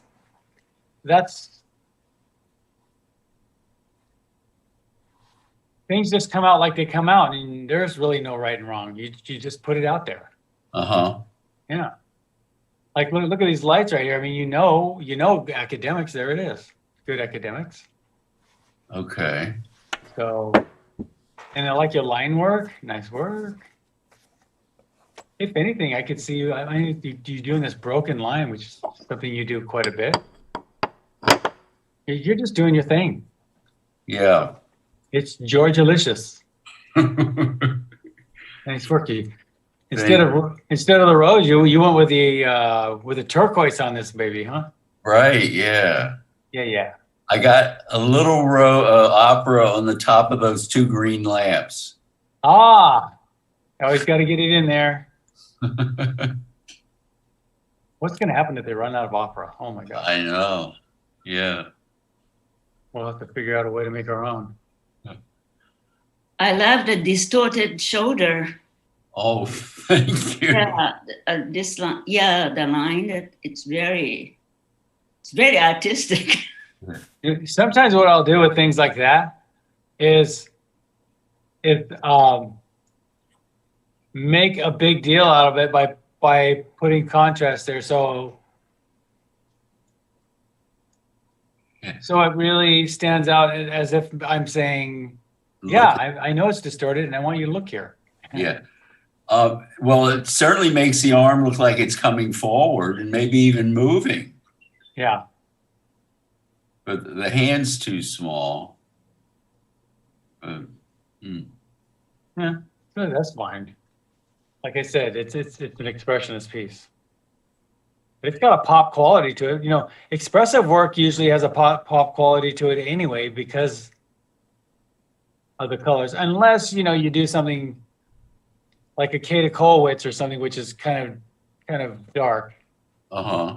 Typically that's not pop. Although, I don't know. I've seen people pull it off. I don't know. So pop is just anything that can be marketed to the masses. That's all it is. So you're thinking a more dark shadow behind, under the lamps? Yeah, I can see you popping that a little bit more. Sure. Yeah. Why not? Uh-huh. Yeah. In your own way, you know? Right. Okay. Well, thank you much. All right. Okay. Did I miss anybody? Right there in here. I got everybody? Wow. I never did. I haven't submitted yet because I'm still working on this. Do you have a moment for me to take a picture and send it to you? Yeah, but you shouldn't wait till the very end to do that. Well, I'm so pokey. Who is this? This is Dorsha. Oh, okay, Dorsh. You're pokey? Yeah, I am. But I just love doing it. Okay, now I'm going to share it with you. Sometimes it takes a while to get here, though. Let's see. It was Hopefully pretty you good got a good last connection. time. Let's see. And to Rob. Kobe, Rob Arton, you are, and send. Off it goes. I'm having the worst trouble with the shadows on the face this time. Okay. I put the shadows in and then tried to do the midtones and just messed it up terribly. So blotched it out. Wow. And I haven't had a chance to finish it yet. Right. He looks like he's right to me. He's been burned. Looks terrible. But there's so many. Okay, I would say in general, everything looks like it just needs darker shadows. Yeah, that's coming. It just yeah, and the face isn't because it's so light. I would say you don't really have a problem there. Wow. Well, Phantom of the Opera. It does look like that. Yeah, I'm excited about I started to put a darker shadow on his right arm, shoulder and arm, and I'm loving that look. Let's see. Uh-huh. And so I plan to do that with the rest. Do you ever receive things later after people look at finish? Oh, if you come in too late, then just mail it to me and I'll email you back. Okay. But yeah, all that. Yours actually got here pretty fast, so I'm happy because sometimes, like Hector would do this a couple of times, and we have to wait and wait and wait. And everybody's going, "What's going on?" Yeah. So let's see. But yours actually got here really nice and fast. So. Well, you can see where I made that attempt to do that shadowing, but it just overwhelmed the face. So I would come in pretty dark values. Not dark, but I mean, this value like right up in here, it's about the right value. I'll come up in, and I might hit a little bit of something darker on this side of the eyes. Yeah. So it kind of rolls into shadow there. Something usually happens dark in here. Yeah. That's where I was, but it just looked, maybe I should have let it dry. Yeah. and then reassess it. But Oh, it's not bad though, because you can go over everything that you have. Nothing's really dried in there, so your values are still very light, so you could just glaze over what you have and it shouldn't be a problem at all. I yeah, don't see why that would be a problem. okay. Maybe something in here too. Uh-huh. There's a couple of light values, so right now it looks like a stripe, so you'll keep this value and then maybe you'll come back in here with like a halftone value. Now, do I need to let that dry? Because what happens if I don't let it dry, or if I do and I come back in, I end up with like a bloom of some sort. I don't know if my brush is too damp. Yeah, you're using too much water. Yeah. I'm really frustrated with it. I know it's watercolor, and it's just one of these things where you have to do a lot of it, but you it's the thing that's learned by experience, Just keep plugging, huh? Yeah. So that's what I would do. I don't think this face is going to be much of a problem for you. And then with your shirt and everything, let me. Whoops. Let's see. Yeah, we look like it just looks very, very light. So I just think you need some good shadows coming in, even on his shirt, a little darker, little darker, a little darker in the apron. Yeah, I've done very little shadowing. It's just been trying to get the drawing finished, and then I'm always way behind you starting the painting. It's okay. It's okay. I'm not really caring about speed too much. Yeah, I'm excited. The setup is good. The setup is good. We'll just nice looking hand here too. We just need a lot more shadows. That's all. Okay. Well, I'll keep working on it. And just remember, in your big color fields like this and like this and like over here, try to get more color just moving around, different variations on it. So if you establish a color, like let's say the apron has a big blue, make sure you maybe within that apron, get a couple of little variations of, maybe something a little bit redder here, maybe a little bit something a little bit oranger. And then while it's wet, just let the watercolor just move it all around, and it almost always looks good. Okay. Yeah, I kind of gave him a little bit of a tummy. Oh, well, you can just. Yeah, he needs some diagonal shading there. Yeah, that's not a problem. Just haven't gotten to it yet. He's a chef, though. He's supposed to have a tummy. Come on. Yeah. Yeah. I know I would have. Authenticate him. I sure would. Okay. Thank you, Jarsa. Thank you, Rob. Oh, Marion, is it? No, that's okay. That's something else. Okay. All right. Would you tell us more about the plein air? Oh, sure. We're not actually plein air. We do work from photographs. Right. And, it's exactly like this class, except we paint landscapes. Almost identical. I do it the same way. We do the layouts. But instead of like that, can you see it on mine? Oh, here, I'll get out of here. So same supplies? Yeah, there's what we did. This is what we did Wednesday, so I put that on my thing. Yeah, I love that. We did that. We even do things like this where occasionally we will put figures in there, but usually very minimal, very small and minimal. But we don't really, it's not a figure painting class. Mm-hmm. So but here's something typical, things like that. Yes. Okay. And, but they're not always realistic. So, sometimes we do a lot of things. This is realistic, but it's, it's not as involved. Sometimes here's one where we play with a lot of texture. You can see we even put white in there and we kind of chipped away at it. So we get pretty experimental. I mean, I just happen to have a whole gob of paintings right here. This is fun. We did that in there. Oh, wow. Isn't that fun? But sometimes we also do that, the pen and ink look too. Did I do it in here? Oh, that was the other day, but. Rob, I enjoyed your demo at Pasadena Artist Society. Oh, you checked it out? Yeah, I didn't watch the whole thing, but if you could show us the result, it would be great. Oh, sure. I watched most of it. I had to go to dinner. But, it was, is that what PSA was? Yeah, PSA. Okay. I didn't see that until it ended.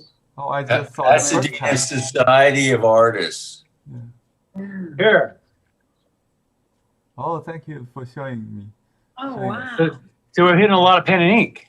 So we do a pen and ink in the plein air too. I did this one for a demo for an art organization. Yeah, I didn't see that figure you colored, but it's so good. You just draw. I was just showing him how I kind of use the background to frame him, you know, and make a big point out of him. But you don't have reference for this figure. You draw it out of your own mind. No, I had reference. Oh, you had reference. I had a picture for him. I didn't I mean, see he doesn't that look in anything the like the reference picture, photo but at the beginning. I see. Okay. I did not have reference for this fire hydrant though. Yeah, there was a comment from a sculptor about the shadow, and I think you did the shadow very realistically to me.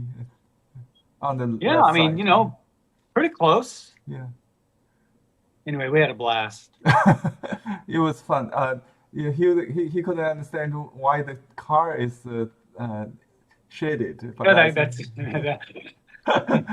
he kept saying it's awesome, but I don't understand the car. But it's awesome. He said awesome like at least 5 times. Right. Awesome. I go, well, you're awesome. Yeah. Man, you are awesome. Yeah, yeah. So, I think the texture on the organic trees are wonderful. Yeah. Yeah. Yeah. So you know how we did our things? This is the value study and then the color study for the poppies. Just, you know, Dorsha. Okay. Anyone else is interested, I always do those too. It's the same. Think of it as very much the same as this class, but others, you know, sometimes we have figures in there. Like some people, even in this painting, threw a couple of figures in there. I threw a little birdie in there. Yeah. But you know, mostly it's landscape, and we will do a cityscape occasionally. So. Okay. Well, I'm going to be sending you a check. Yay. And that means that first week, I'm going to see you Monday, Wednesday, and Friday. All right. Wow. My head is spinning already. Well, you know, jump in with both feet. Yes. It isn't going to be a Thursday. You said. Oh, yes. This class will be this class is going to move to Thursdays. No, not this one. Yeah, this class. Oh, yeah. Okay. Yeah, this class right now. Eventually, when you know, I think the last day George told us, was it May 14th or something? 7th. May 7th. Oh, that's the last. So then the first day of the next one, whatever the first day is, that one's going to be on a Thursday, not Friday, because the Thursday class. I'm sorry, the Friday I'll be teaching at the Huntington. I have a landscape class there. You know, that did not show up in the Huntington announcements, like your first. They always put it in like 2 weeks before the class starts.